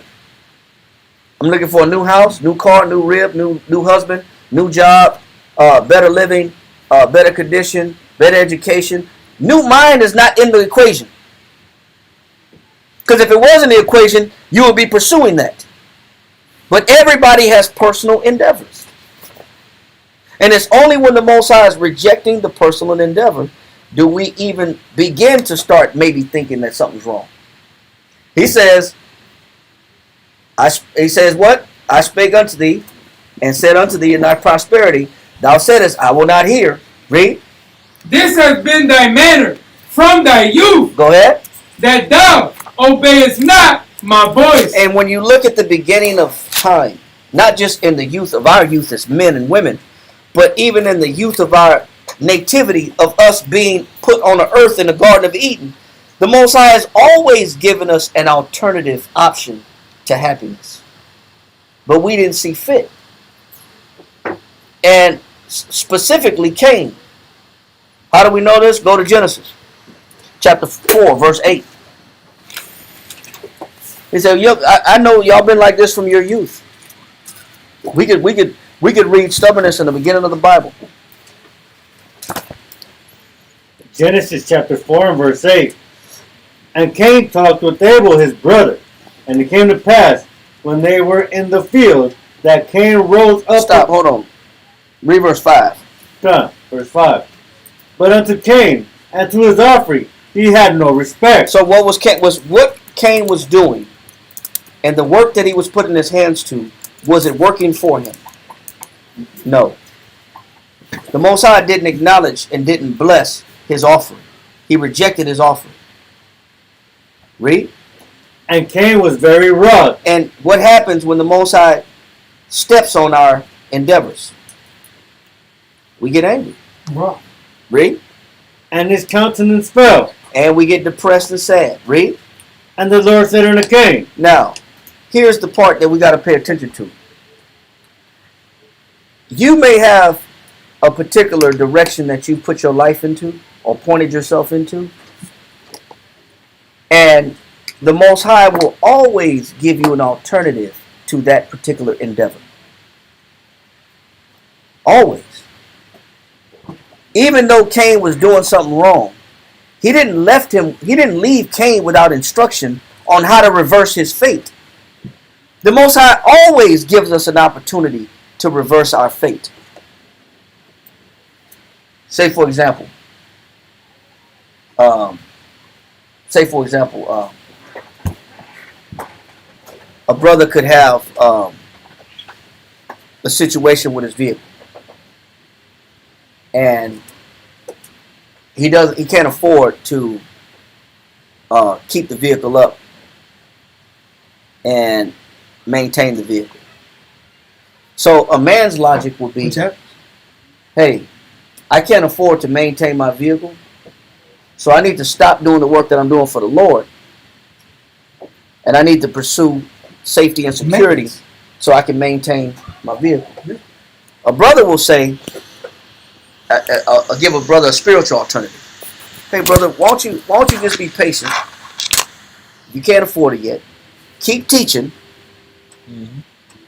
Have some faith that the Most High would bring you some help. That would be, I'm just using that for an example. That would be an alternative spiritual perspective to addressing that physical problem. Because that's what the Most High does to us. He always gives us an alternative to what's failing in our lives and what's not working in our lives. But what we do is what Cain does. Do we take the more spiritual advice, and which may take a little bit longer, which may require a little bit more faith, because that's all that the Most High is telling Cain. Read verse 6. Con, Genesis 4:6. And the Lord said unto Cain, why art thou wroth? And why is thy countenance fallen? Read. If thou doest well. Stop. What was the alternative answer that the Most High gave Cain? If thou doest well. What does that mean to Cain, though? No, it's not that it doesn't mean nothing. Well unto himself. That's what it means to him. Well, say it again. Well unto himself. No, it said but the Most High told him, if thou doest well. Yeah. Meaning what? Yes. Well, that's what I mean. How Cain obviously took it as be well unto himself. What I'm saying is, he's thinking about himself. But what Cain is saying is, that takes too long. Yeah. Yeah. That don't solve the problem right now. So that doesn't fix my problem right now. That means that sounds like more work. Yeah. You're saying that if I do well, that means I got to keep doing things in order to, and I got to wait for the circumstance to change. Say next harvest. Yeah. Hey, next harvest again? Next year? Nah. Yes, sir. I got to make sure I'm doing it right. That too.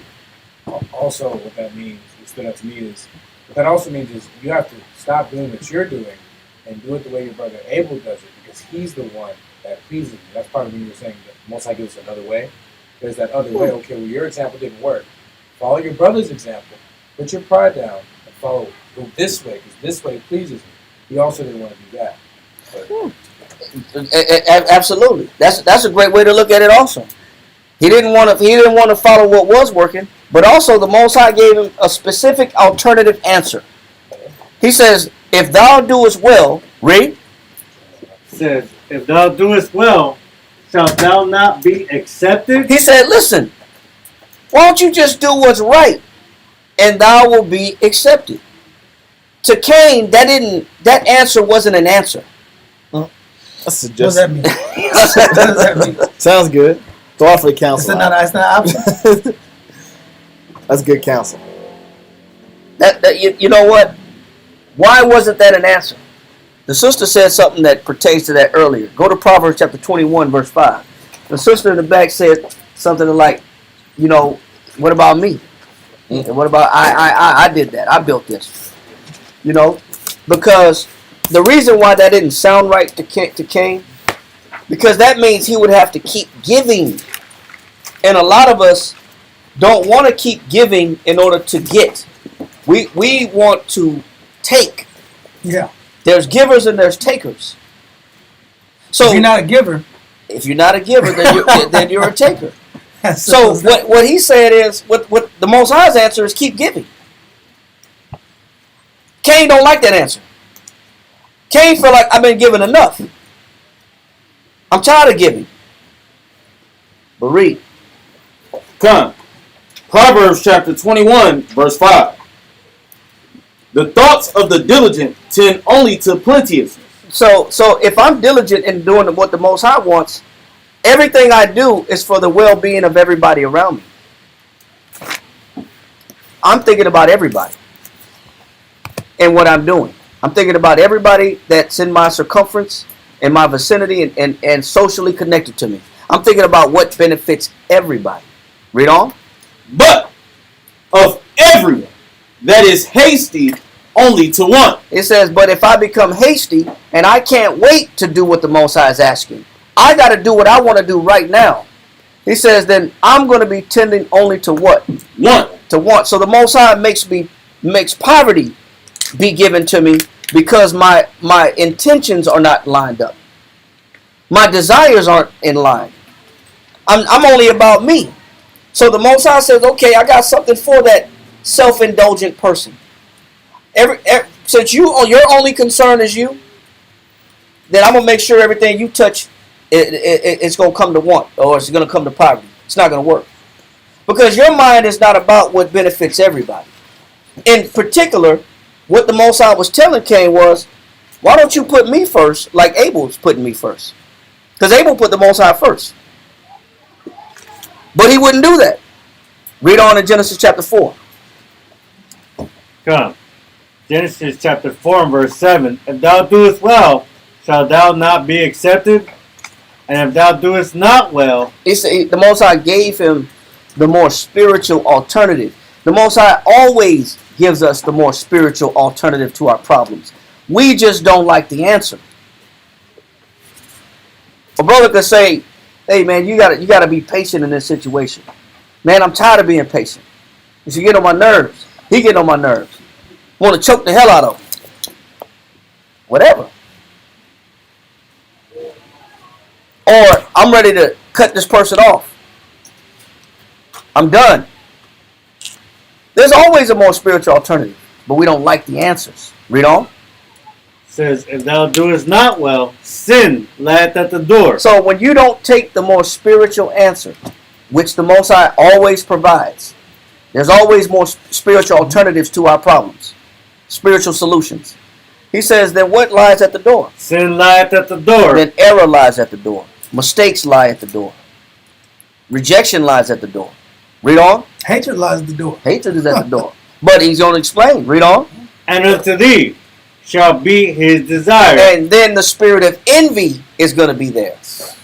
Because you wouldn't take the spiritual alternative to your problems. Now you're mad at everybody else that things are working for them. That did favor his righteous cause. Yes. And they're getting blessed. And now I become a hater. So when Cain is fully engulfed in his flesh. He's fully engulfed in envy, jealousy, emulation. Read on. And unto thee shall be his desire, and thou shalt rule over him. It says, and now thou shalt rule over him, meaning you're going to become an oppressor. You're going to become a taker. Is the Most High right or wrong? Read on. Verse 8. And Cain talked with Abel his brother, and it came to pass, when they were in the field, that Cain rose up against Abel his brother, and slew him. Did he take the Most High's alternative that the Most High gave him? No. The spiritual answer. No, he took matters upon himself. Read on. And the Lord said unto Cain, where is thy brother Abel? Where is Abel thy brother? And he said, I know not. I don't know. Am I my brother's keeper? Go ahead. And he said, what hast thou done? The voice of thy brother's blood crieth unto me from the ground. And now art thou cursed from the earth. He said, now you curse from the what? from the earth. What was wrong with Cain's mind?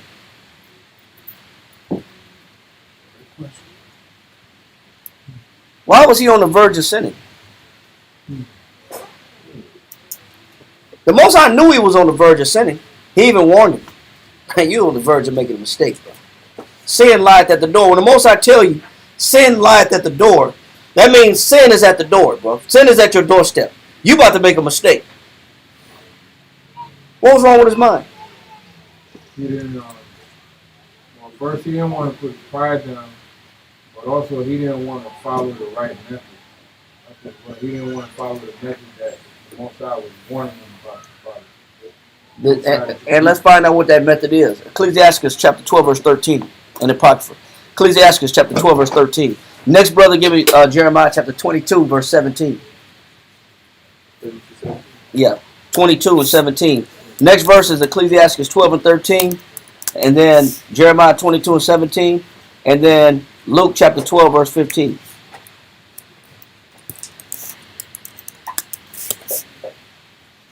Get the 3 verses.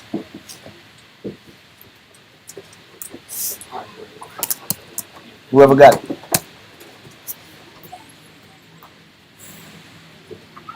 Ecclesiastes 2. 12. Verse 13. Ecclesiastes chapter 12, verse 13. What's wrong with Cain's mind frame? Read. Who will pity a charmer when he is bitten with a serpent? Or any such as come nigh? No, that's not what I want. I want the one that's occupied in evil. Yep. Give me Ecclesiastes 12 and 3. Yeah, verse 3. It says, there can no good come to him. It says, there can no good to him come to him that what? That is always occupied in evil. Why was nothing good and sin was at the door for Cain? He was always occupied in evil. What made Cain always occupied in evil? What occupied his mind that the Most High said nothing's good gonna come out this man? I'm not gonna bless nothing that this man does. I'm gonna reject every one of his offerings. What was in Cain's mind? Next verse. Jeremiah 22:17.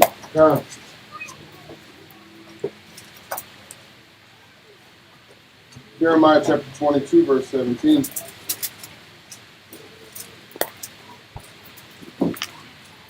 But thine eyes and thine heart. It says there's something that happens to Cain that can happen to us. He says our eyes and our mind. Go ahead. But thine eyes and thy heart. Again. But thine eyes and thine heart. He says the mind frame that will always be rejected by the Most High, that will never get blessed, is a mind or eyes that what? That and heart are not but for thy covetousness. It says all I think about is what? Thy covetousness. All I care about is what? Covetousness. All I care about is what I want. That's all I think about. That's all I think about. I don't think about nothing else. So let's live on mine. I got me on my mind. When a man only has himself on his mind and what he wants, nothing good is ever going to come to this man. It's not about the body. It's not about society. It's not about the collective. It's not about the camp. It's only about me and what I want. I only care and I only think about and I only sacrifice for the things that pertain to me. And when you have this kind of mind, nothing ever is going to work out in your favor where you're going to have good coming your way. Never. Because all your interests are for you. All your efforts are for you. All your ideas are for you. All your labor is for you. All your inspiration. All your inspiration is for you. That's all you care about. So the Most High has something set up for that type of minded person. No good is coming to that person because all they care about is themselves. Everything you talk about is about you coming up. Everything you discuss is about what increases you. And about what you want to have and what you want to work for. And it's all about you. you're self-engulfed and wrapped into you. So for those type of individuals, he says, these individuals are always occupied in evil. That's the evil that occupies men's minds, is I only care about what I want. I don't give a damn about nobody else around me. It's about me. Read that again. Verse 17. But thine eyes and thine heart are not but for thy covetousness and for to shed innocent blood. And then when you only care about you, it doesn't matter who stands in your way to get what you want. And this is the mind frame of Cain. This man is interfering even though it's his own brother. This man is blocking me. This man is interfering me from getting what I want, from me having my way and my pleasure. Then I'm going to shed what? Innocent blood. Then I become a murderer. See, when we become self-indulgent as men and women, then we start to step on people around us. We don't give a damn about the people around us. I don't care about the next man. I don't care about the next woman. The woman don't care about the man. The woman don't care about the next woman or the kids or nobody else. Anytime that we become self-indulgent and it always becomes about our pleasure, we will go to any lengths, even shedding innocent blood when it comes to us not getting what we want. I'll step on anybody. I'm not going to let nobody stop me and get in the way of what I want. I'll lie, steal, and kill, cheat to get what I want. In life, there's givers and takers. So, no good is coming to this person, ever, who's only occupied in evil. The evil is the fact that all you care about is you. That's your number one desire. That blocks the word of the Most High. The Most High. Those furrows that were supposed to be made, the seed can't get rooted, get nurtured. Yeah, there's no block. There's no room for the word of the Most High. There's no space for that. I only make space for what I want. And what did Christ say about that? Luke chapter 12, verse 15. Luke chapter 12, verse 15. Yep. And he said unto them, take heed and beware of covetousness. And this is why Christ was saying, hey, you got to be careful. You can't let your mind start adopting a covetous nature. You just can't start thinking about yourself and you only. I need. It's about me. What Christ was warning us from was the mind that was already on Cain, and we're going to prove that mind was on Cain. Christ said, beware of covetousness. Take heed. And beware of what? And beware of covetousness. Go ahead. For a man's life. Because a man will start talking about one thing. Read. For a man's life consisteth not in the abundance of the things which he possesseth. What I ain't got, what I don't have, what I need, what I'm missing, what you got that I don't have, what this is not fair, you got this, I ain't got that. This is the beginning of a person that's occupied in evil. They're fully engulfed in covetousness. And when you got this mind frame where you're selfish, you just become extremely selfish in your nature. The Most High said no good can come to this person. Because this is the personality type. Cain stands as an archetype of a person. So people model this man. Yes. They might not be called Cain. Their name might not be Cain, but they adopt the Cain-like mind. The Cain-like mind is about only things that benefit me. It's not about the collective. All I talk about is what benefits me. I ain't got time for the Bible. Because you know what the Bible does? The Bible makes me considerate. The Bible makes me consider outside myself. I got to think about people besides me. I got to think about other people's feelings. I got to consider other people's thoughts. I got to be concerned with other people's care. I don't want to do that. So that's the danger that the Most High said, that if you have this mind, no good's coming to you. Cain did have this mind frame. Go to the Josephus. Book 1, chapter 1. Book 1, chapter 2, paragraph 1.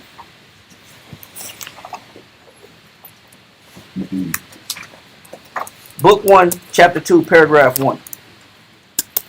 Page 31 in the Josephus.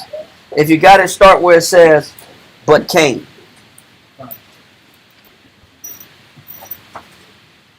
Page 31. It's book 1, chapter 2, paragraph 1. Start where it says, but Cain.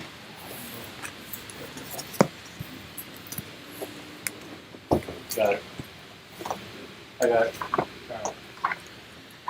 says, but Cain was not only very wicked in other aspects. It says Cain was full of wickedness. There was all kind of things wrong. It says, but Cain was not only wicked, but was wholly intent upon getting. Stop. He says, but one thing that stands out about a Cain-like mind is that his whole intention was about what? Getting. What do you call that? When everything you live for is about just getting what you want. Self-centered. What else? Selfish. An addiction? Yeah, it's about my pleasure. Greedy of gain. Inconsiderate. I ain't thinking about nobody else. I don't care about nobody else. All I care about is me. Anybody can get this mind frame that Cain has. Anybody can have this mind frame. And that's the kind of mind frame that Christ is warning us about, that you got to be aware to make sure you never get. Because if you get this Cain-like mentality, nothing's good coming. Nothing's good. It's going to come your way. Ever. He says he was wicked in all kind of aspects. He said, but one thing that stood out about his personality that made him an example, he said his whole intent was what? Getting. Solely upon getting. Solely upon getting. Now, because this man had this mind frame, now go back to Genesis chapter 4 and verse 11. Come. Genesis chapter 4, verse 11 reads. Verse 3, verse 12. Verse 12 reads. When thou tillest the ground. He said, therefore, because you're a taker, Cain. Cain became a taker, not a giver. He became inconsiderate. All he cared about is himself. So the Most High said, okay, I got something for your personality type. I got something for your type of mind frame. All you care about is you. You're self-indulgent. You only care about what you're concerned about and what goes on in your world. No problem. You care about your possessions and what you fair to gain in life. No problem. So I'm gonna do what? Read. When thou tillest the ground. He says, because you're a taker, I'm gonna make sure that when you till the ground, read on. It shall not henceforth yield unto thee every strength. He says, I'm gonna do what for you? It shall not henceforth yield unto thee her strength. Why won't the earth give you her strength? Because you're only a what? Because you're only a taker. Wow. And so what the Most High is doing in this situation, you know, the scripture says a wicked woman is given to a portion to a wicked man, or a wicked woman is given to him to a wicked man, but a godly woman is given to him that as a portion to him that feared the Lord. However it goes. But what the Most High, he doesn't just match compatible partners and put wicked people with wicked people. He doesn't just match you with an evil mate. The Most High matches the earth and the conditions in your life to match your heart. Not only the woman matches your heart or matches your mind, but everything around you. And the conditions of everything around you matches your heart. So not just a wicked woman is given to a wicked man, but the earth will hold itself back from a taken ass man. Or a taken ass woman. Excuse my language. But yes. That's why he says the heaven and earth shall record you. Yes. But what he's showing you is the Most High controls the conditions, whether it's your partner or whether it's the circumstance in the earth, they both match your mentality. So the Most High said, okay, Cain, you became a taker. All you care about is you. All you care about is covetousness. You don't care about your people. You ain't got no love in your heart. You step on the man next to you to get what you want, no problem. Then everything you touch, I'm going to make sure you only get half of what you want. I'm going to make sure I'm going to shortcut everything you push for. Everything you work for, you only going to get crumbs out of what you work for.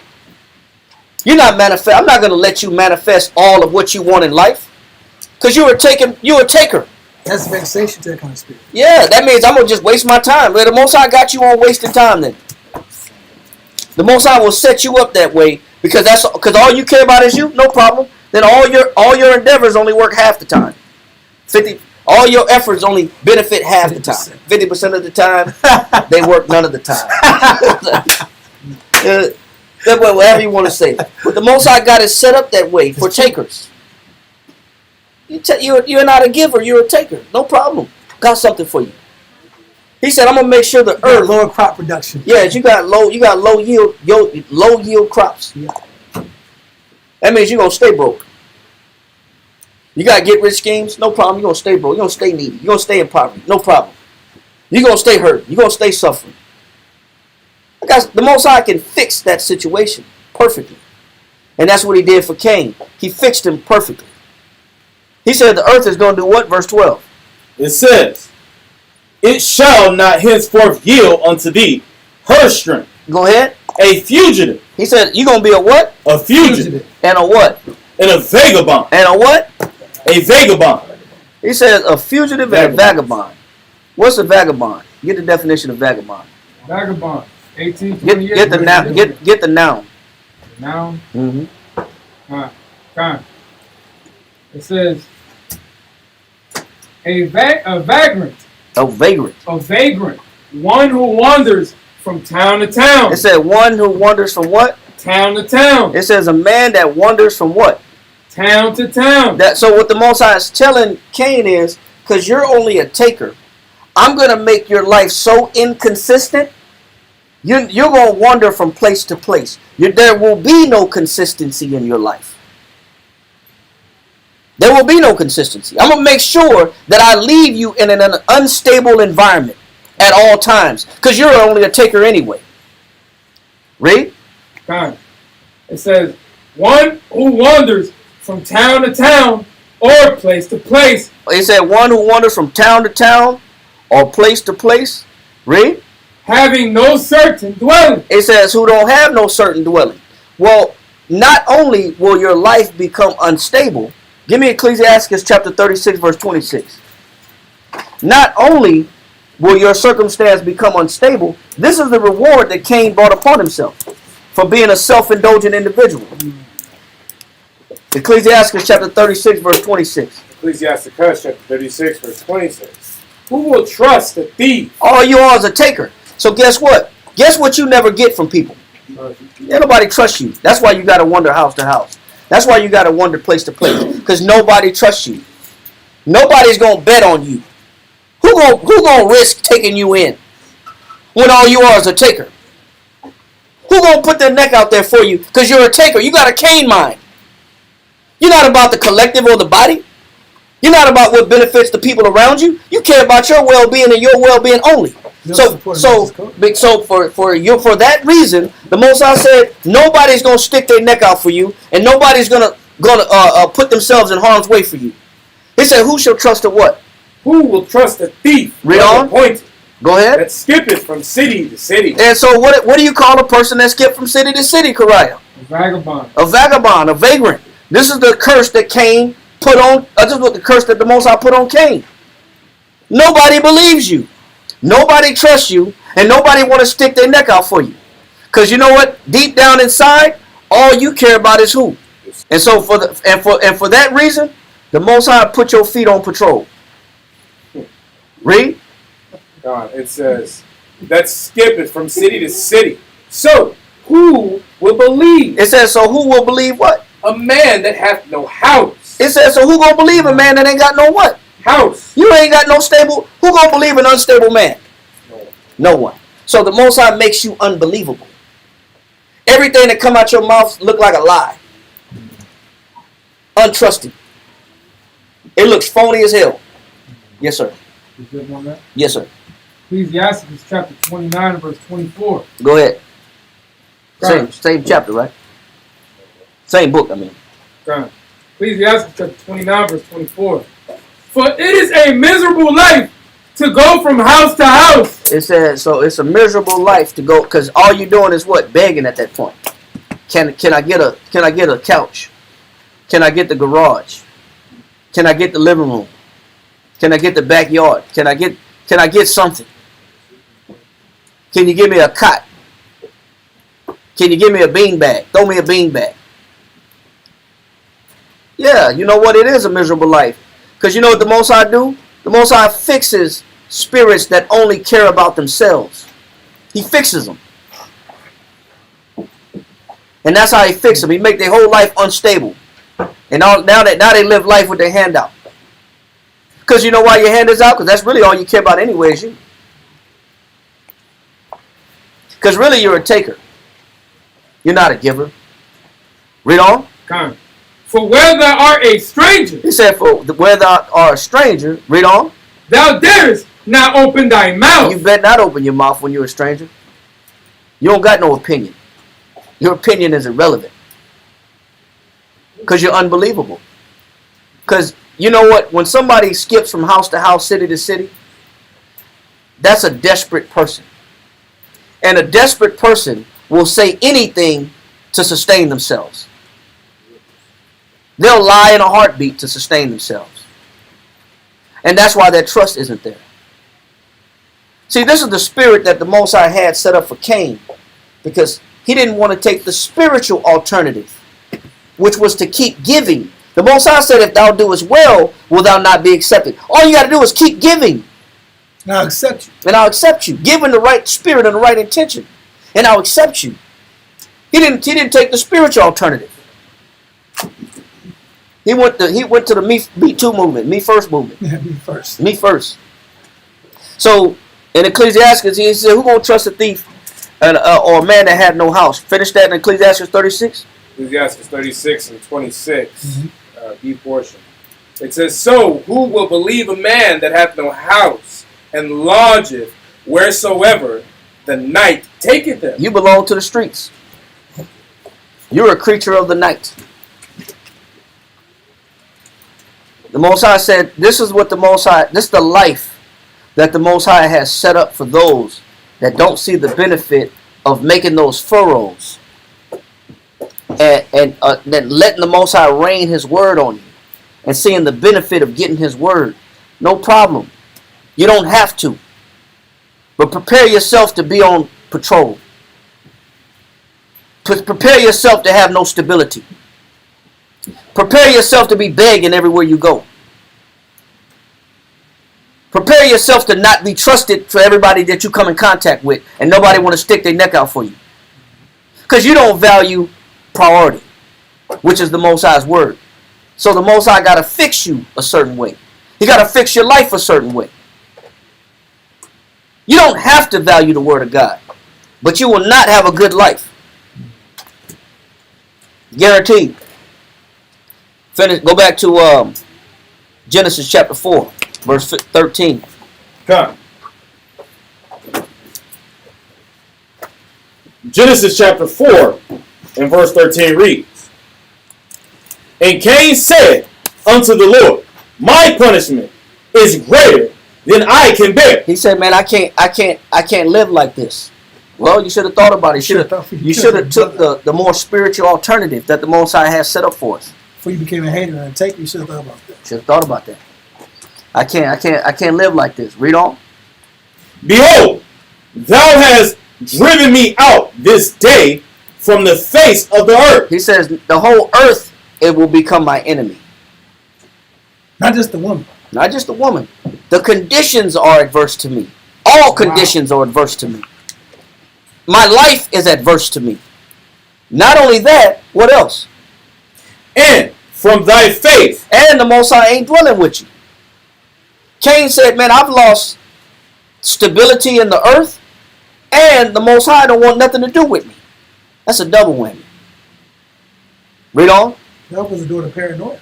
Extreme paranoia. Because once a person doesn't have the surety of the Most High's presence, now if faith's not established, the door is open to the spirit of paranoia.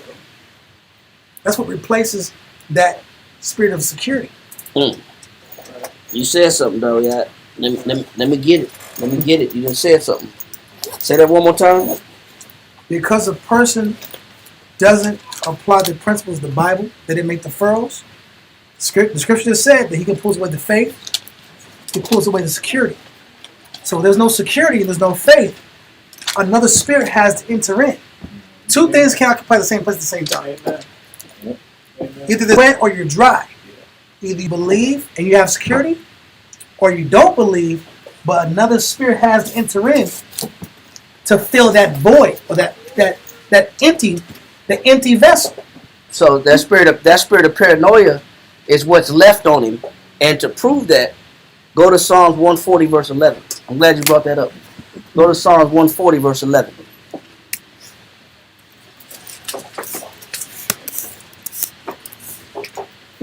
Psalms chapter 140, verse 11. Read that. Let not an evil speaker be established. The Most High said he don't let no evil speaker be what? Be established in the earth. He said the Most High is not going to let an evil man, especially an evil speaker, be established and be set up in the earth. Read. Evil shall hunt the violent man. It says evil shall what? Hunt the violent man. What do you call that when you're a violent man and now you got to look over your shoulder? Paranoia. Paranoia. See, the Most High put spirits in pursuit of a violent person. And that's why Cain had that paranoia on him. Because he was crooked in his mind frame. So the Most High said, no problem. Then I'm going to let evil pursue you. Evil's going to keep hunting you. When you think about a hunter, that means a hunter is always in pursuit. Yes, sir. Would you say the same thing happened with Saul when Most High pulled the spirit off of him? Absolutely. Put the spirit of paranoia on him? Yeah, absolutely. When the Most High, when Samuel told Saul, man, he says obedience is better than sacrifice. He says, and the hearken better than the fat of rams. He said, but the Most High will depart from you this day and take away his Holy Spirit from you this day. He went to extreme measures to try to get a reading from the Most High. Even raising the dead, raising up Samuel through necromancy, for the witch of Endor. He tried to go through desperate means to get a word from God. But remember, Saul couldn't sleep when the Most High pulled the spirit off of him anyway. David had to play the harp so Saul could go to sleep. The Most High already put a negative spirit on that man. He said, but evil shall hunt the who? The violent man. Yeah, the Most High put demons on chase. You get like Pac-Man. Like them ghosts that always come out on Pac-Man. They're always popping up. Pop Pac-Man up. can't get up B-side. He always running. Pac-Man always running. And the name of the game is he got to eat fruit in order for those, in order to eat them. Yeah. So he had to eat fruit. He got to eat the fruit of righteousness to keep him sustained. Yeah, them cherries ain't just cherries. You know, the spirit's awful. Yeah. He got to eat the banana and the cherry and the apple. Them the fruits of righteousness, right? Because other than that, that's the only way he stay alive. Otherwise, them ghosts keep chasing him, right? The Most High is little jumping, little cherry pops out. Yes, you gotta get it. Cause they coming after me. Yeah, but that's what the Most High does to the evil man. He put him on chase, man. He put him on pursuit. Wow. Yes, sir. So the violent isn't always physical; it could be psychological. Yes. Thinking. Tell them. Yes. Okay. But the Most High has things set up for those individuals. They don't get away with it. They don't get away with their violence. The Most High makes sure he put demons on patrol for those individuals. I see death around the corner. Yeah. Absolutely. So yes, Cain is feeling this now. Cain is feeling this. He's feeling this paranoia. Like, man, everybody that see me, they're gonna destroy me. There's no safety now. Because you forfeited your safety net. The Most High was our safety net. He is our safety net. Finish that in Genesis chapter 4, verse 15. Kind. Genesis chapter 4, verse 15 reads, and the Lord said unto him, therefore, whosoever slayeth Cain, vengeance shall be taken on him sevenfold. Why did the Most High not destroy him at that point? The Most High, the punishment for murder is that he that sheddeth blood, his blood shall be shed. Yeah. You know, that is blood for blood, life for a life. But why didn't the Most High kill him? The Most High could have took him out. Why didn't he? You know why the Most High didn't kill him? The Most High didn't kill him because the Most High used him as a representative of what not to be.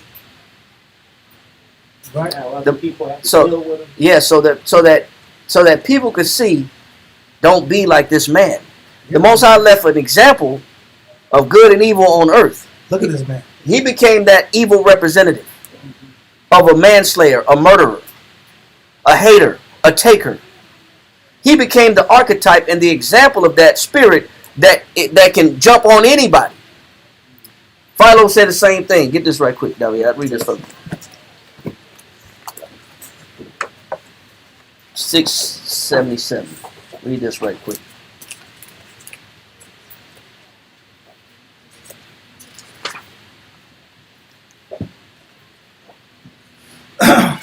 Philo, page 677. Point 133. And the earth indeed shall produce dust, and the masses of dirt shall be brought down from above. So he says, when the Most High puts a stop to your blessings, when he says he doesn't let the earth yield anymore, what he's saying is he takes away the ingredients necessary for production. I'm not giving you what you need to. I'm not going to give you what you need to produce the ideas that you want to manifest. I'm going to take away all the ingredients to manifest your visions. How do we know this is true? Go to Deuteronomy chapter 28, verse 23. I think the video is going in now. The Wi-Fi is probably checked out. Right. Deuteronomy chapter 28, verse 23. Okay. The same thing's happening on Monday. Mm-hmm. Read that. Deuteronomy chapter 28, verse 23. And thy heaven that is over thy head shall be brass. The Most High said, I'm going to make the heaven over you brass. That means brass don't make grass grow. Brass don't make plants grow. He said, I'm going to make it unyielding. The things necessary for development are not going to be there. Read on. Right. It says, and thy heaven that is over thy head shall be brass, and the earth that is under thee shall be iron. He said, and you can't plant seeds in iron. You can't penetrate the iron. You can't grow anything in iron. No, you can't. So the Most High said, I'm going to make sure that you stay unproductive because you've adopted a Cain-like mentality. So nothing that you do works. Read on. The Most High shall make the rain of thy land powder and dust. He says, I'm going to make the rain what? Powder and dust. How can you make crops grow when only dust is through in a dust storm? Yeah. You can't. It's like that movie you watched. It was kids, Wizard of Oz. In the beginning of the movie was this Dust Bowl, and it was a historical reference because at the time they were having them, but something happened during the probably Middle America. The bread basket had a dearth. Yeah. Yeah. When recession? Probably during the recession, though the Great Depression. Oh. Probably one of them. But what the Most High is saying is, when he says, I'm going to rain dust on you, what is that? That means that you will become unproductive. Nothing that you do will work. He won't give you the tools necessary to accomplish what you want to accomplish. He'll strip you from it. Read on. The Most High shall make the rain of thy land powder and dust. Go ahead. From heaven shall it come down upon thee. And so you know it's coming from him. The Most High will know and put his signature on it to make sure you know that he put his hand on you so that you don't be unproductive and you know it's him. You know it's him. You know this poverty is coming from above. You know the fact that all your plans ain't working and it's coming from the Most High. You know directly who it's coming from. Read. Until thou be destroyed. Until you be destroyed. Now I'll finish this because we know that's true. In Philo. The earth indeed shall produce dust. It's the same thing he's saying. The earth will produce, meaning you will be unproductive. Read. And masses of dirt shall be brought down from above. Go ahead. Saying the same thing. Read. From heaven. Read. Weighing down the fruit and destroying it by choking. By what? By choking. Choking. Go ahead. In order that nothing may be omitted. So that nothing shall be saved. The Most High will ruin all your plans. He'll dry all your plans out. And you know it's from him. It has his stamp on it because it came from above. You know that your hands don't work no more. You always had ideas to make things work. You could always make something shake. You can always turn something around with your hands. I always hustle. You can always hustle. I'm going to hustle my way out of it. No, you can't. The Most High will make sure you can't hustle your way out of situations so that you know it's him. Read. It says, nothing may be omitted which can tend to complete destruction. Go ahead. For numerous families will be made desolate. It said, and because of your lack of piety and reverence to the Most High, your family will suffer. Read on. And cities will suddenly become empty of their inhabitants. Go ahead. Remaining as monuments. Stop. He says that poverty that you possess, when the Most High takes away anything that you do and not bless it, is a monument of what? Of their former prosperity. Go ahead. And records. And its records. Go ahead. Of subsequent disaster. It's a record of disaster. Read on. For the warning of those. It says, and the Most High will leave you in a position so that people could watch you suffer as a warning to others. Those who are capable of receiving correction. He says, the Most High will leave a man dry, high and dry, and not assist him, and leave him as a monument, as an example of the Most High withdrawing his hand from a man. So that for the hopes that for those that can watch that man suffer, they can look at him and say, man, I still got time. Maybe the Most High can still work with me. Maybe the Most High can forgive me. And I remember we saw my contract with the Lord. Yeah, let me recalibrate my thinking, and let me get back right with the Most High. See, the Most High leave men on earth like he left that pillar of salt that Lot's wife turned into. That was a monument of an unbelieving soul. Well, the Most High left Cain on earth as a vagabond, as a jumper from house to house, as a vagrant, as the same archetype of somebody that you don't want to be like, so that he could reach those that still have the possibility of receiving correction. Wow. So even in the person's negative, Most High gonna make them do good. They're gonna serve a good purpose. They're gonna serve a purpose. Even in my rebellion. Lot's wife, she's a teacher. She was a teacher. She was a teacher. Like, listen. A model. Wow. That's a model for other women not to be like. Don't be like this person. And Cain was a model, of what not to be. Yeah. And let me change while I still got time. Yeah. He says, finish that part again. It says, as a warning. For the warning of those who are capable of receiving correction. He says they were capable of receiving correction, man. So the Most High he has living examples of what not to be and what not to become. And what we should be focusing on is what to become, and how to let the Most High give us his word and stop our own ignorant, self-centered pursuits. Yeah. And give in, man. It's best suited that we just give in to the Most High. Stop taking. That's all the Most High be waiting on. Stop taking and start giving. Start considering everybody else around you versus yourself. Ecclesiastes chapter 39, verse 1. We're going to end it with this. Ecclesiastes chapter 39.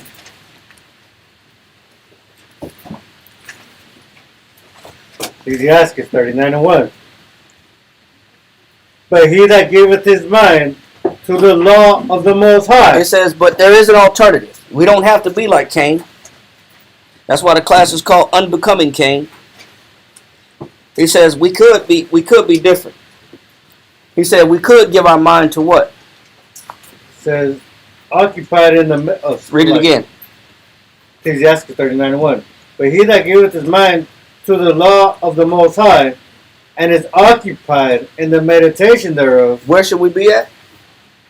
In the meditation thereof. We should be occupied in the what? In the meditation thereof. It says there's no good going to come to him that's always occupied in evil. What do we find out that's evil about what men occupy their minds with?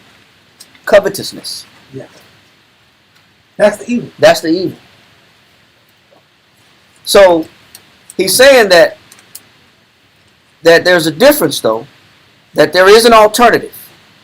He says, but he that giveth his mind to the law of the Most High and is occupied in the meditation thereof, read on, will seek out the wisdom of all the ancients. I'm going to go back and dig in the Bible and try to figure out how did all those that lived before me that were blessed by the Lord, what did they do in their life to be blessed and recognized and their offerings received and acknowledged by the Father? Read on. And be occupied in prophecy. It says, and I'll occupy myself in what? Prophecy. I'm going to be looking at Ezra. I'm going to be looking at Daniel. I'm going to be looking at Revelations. I'm going to be looking at all these prophecies. This is where my mind will be occupied. It ain't about what I have, what I don't have, what I'm missing, and what I want. I'm going to be digging my mind in these prophecies. I'm going to be trying to get what the Most High has in store, what's coming on this earth. I'm trying to heed the Most High's warnings. Read. Verse 2. He will keep the sayings of the renowned. He said he will do what? He will keep the sayings of the renowned men. He said renowned just means famous or men of dignity. He says he will keep the sayings. I'm going to rehearse what I hear from those before me. Read on. And the subtle parables are he will be there also. Read on. He will seek out the secrets of great sentences. What does this mean? What does the Most High mean when he says this? I'm asking myself a lot of questions. I'm not worried about money. I'm not worried about pursuits, carnal things, carnal rewards. I'm trying to figure out what does the Most High mean when he says this in Proverbs? What does the Most High mean when he says this in Daniel? What does the Most High mean when he says this in John? What is the understanding behind what the Most High is trying to show me? What is he telling me right here? This is what I occupy myself with. How can I be a better man? How can I be a better woman? A better father, better teacher, better husband, better wife? Read. And be conversant in dark parables. Read on. He shall serve among great men. The Most High will elevate this man. Read on.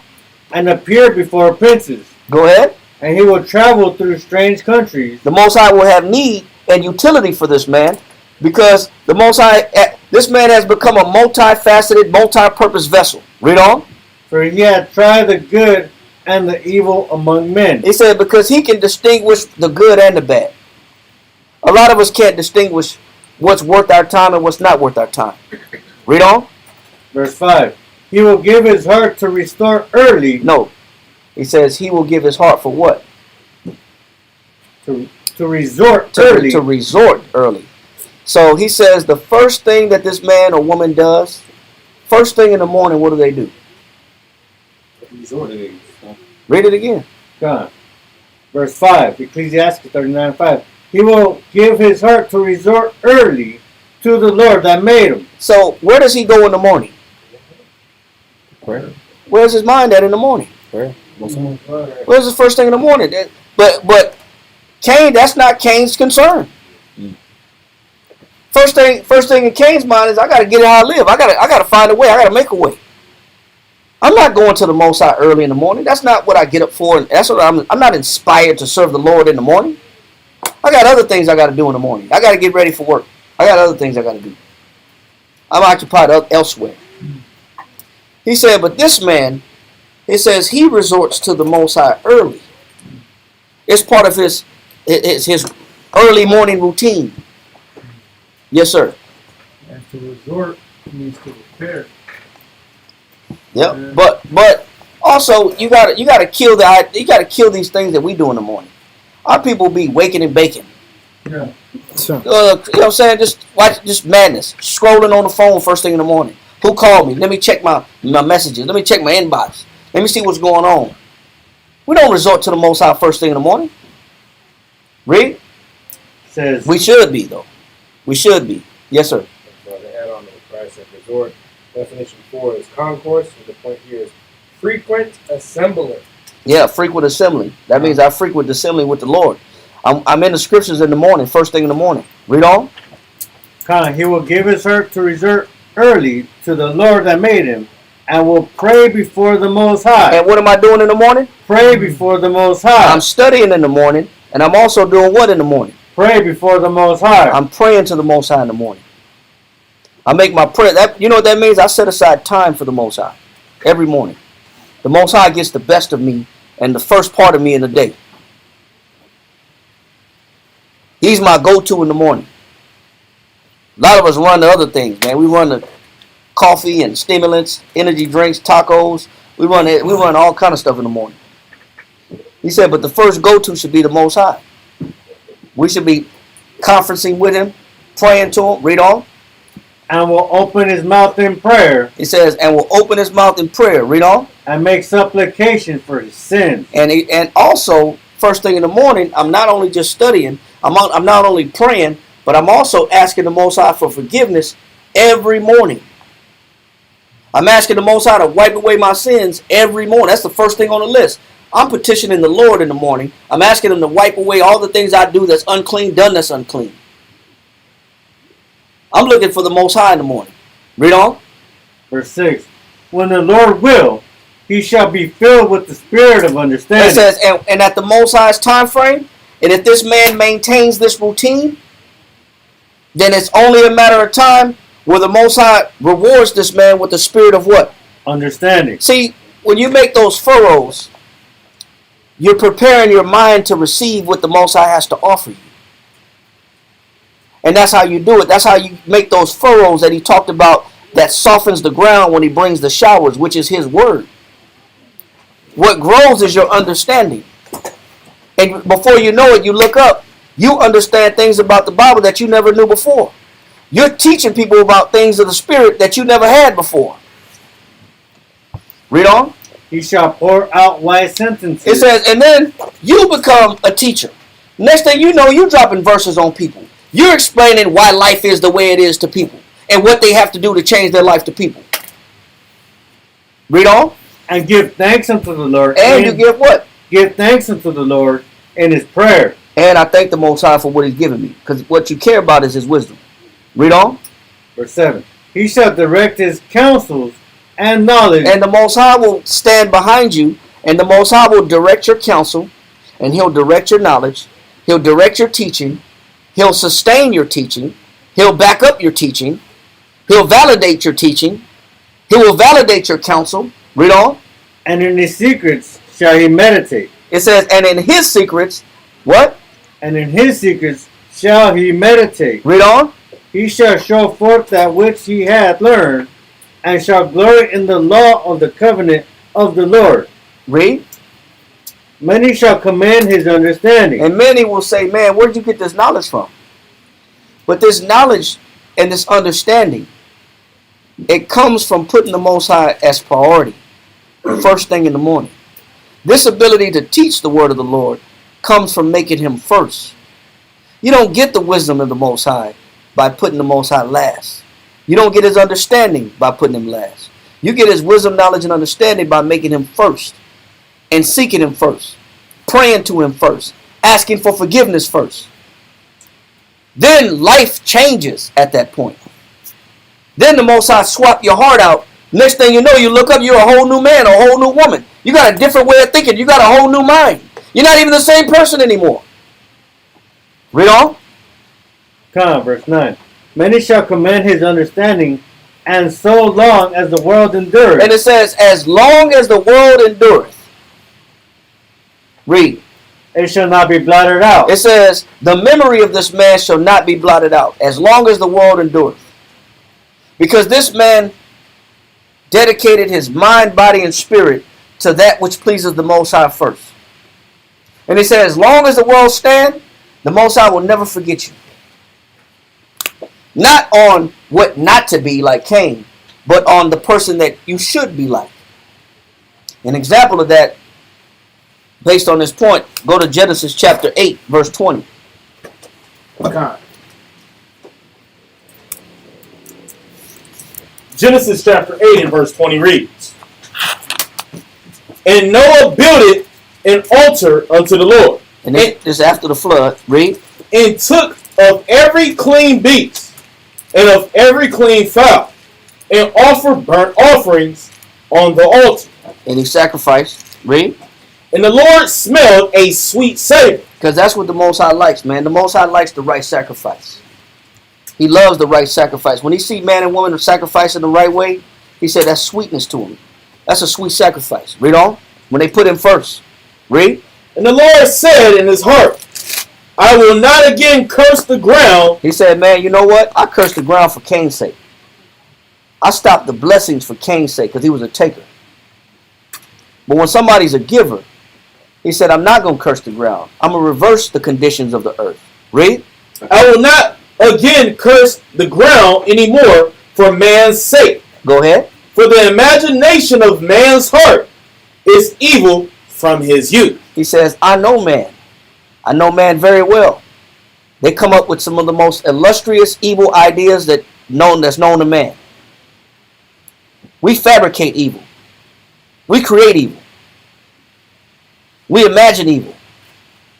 He said, but when the Most High sees the right sacrifice, the Most High will undo what he did to Cain, which is curse the ground, and made his whole condition difficult, and sent him on a journey of being a vagabond and a vagrant, a wanderer, an untrustworthy person that's dependent upon the courtesy of other people and kindness of other people. But when the Most High smelled the right sacrifice, the Most High said, man, I'm not going to do what I did to Cain. I'm going to keep blessing this man. Read on. Neither will I again smite anymore everything living, as I have done. And I'm not going to wipe the earth clean. Read on. While the earth remaineth. Just like we read in Ecclesiastes, chapter 39, verse 9, he says, so as long as the world endureth, it shall not be blotted out. Meaning this man's understanding and what he represents shall not be blotted out. Same thing he told Noah. As the world stands, read. Seed time and harvest. He says there's always going to be seed time. That means the Most High is always going to produce what we need to survive. What else? And cold and heat. He says he'll give us the 4 seasons and the conditions necessary for development. Read on. And summer and winter. And day and night shall not cease. Everything will go as planned. Everything will go as prescripted. And life shall be lived abundantly. It's not until we make those changes. It's not until we make the Most High priority. Then there's consistency. Winter is the way it's supposed to be. We're not looking at no crazy winters where people freeze in their cars to death. Or we're not looking at no crazy summers where people die from heat exhaustion. Or we're not looking at no crazy fall where the rain is washing people away, screaming. There's no abnormalities in the seasons. There's consistency. But the Most High only provides this consistency when the spirit of the people are right. Now finish that in verse 9 in Ecclesiastes 39. Ecclesiastes 39:9. Many shall commend his understanding, and so long as the world endureth, it shall not be blotted out. His memorial shall not depart away. Now we read about the memorial of Cain. The Most High left him as an example of what not to be. But there's also examples of what to be. Read.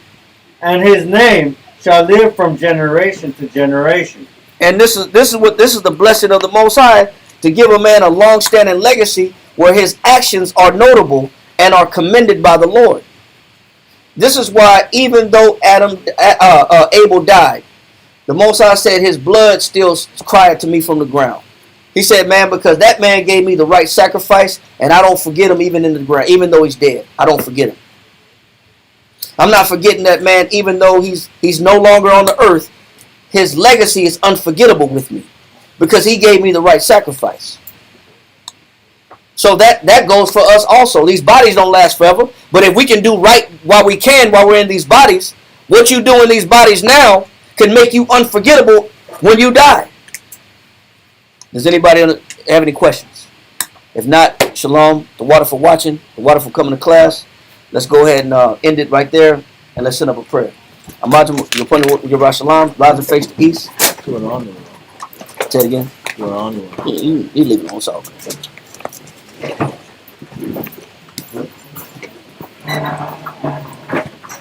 Yahweh Bashem Yahushai. Sabalanawa. Aitab. Abanawa. Sabashamayim. Kodash. Hayah. Shamka. Yahweh. Malakwithka. Taba'ah. Batazaka. Hayah. Aisha.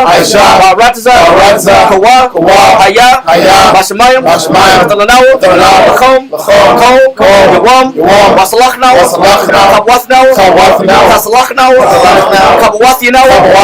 Wala'am, Tabianawa, Walasai 1, Abo, Hawashanawa, Mayan, Rai, Kaya, Makam, Amalakwa, Waha'alam, Wadapara, Waha'alam, Aman.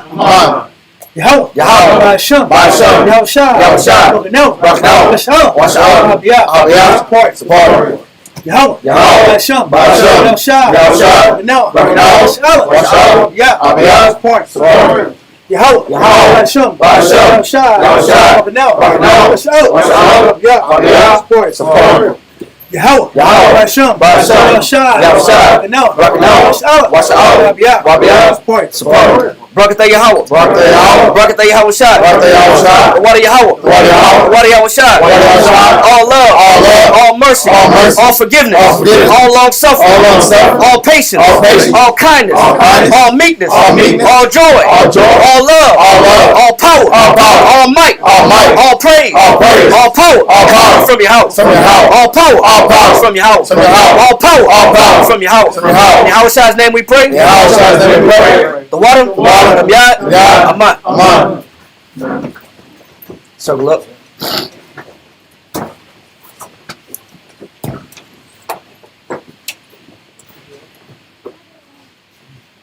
Yeah. Salute of the heavenly order. Yahweh. Waya Rashad. Walker Shala. Men of Israel. A much. What? Yahweh Bashem Yahushai. Yes, on top. Turn and face sisters. Abadi Shabbat. Just please stand. Saluting out of the daughters of Zion. Men of Israel. A much. What?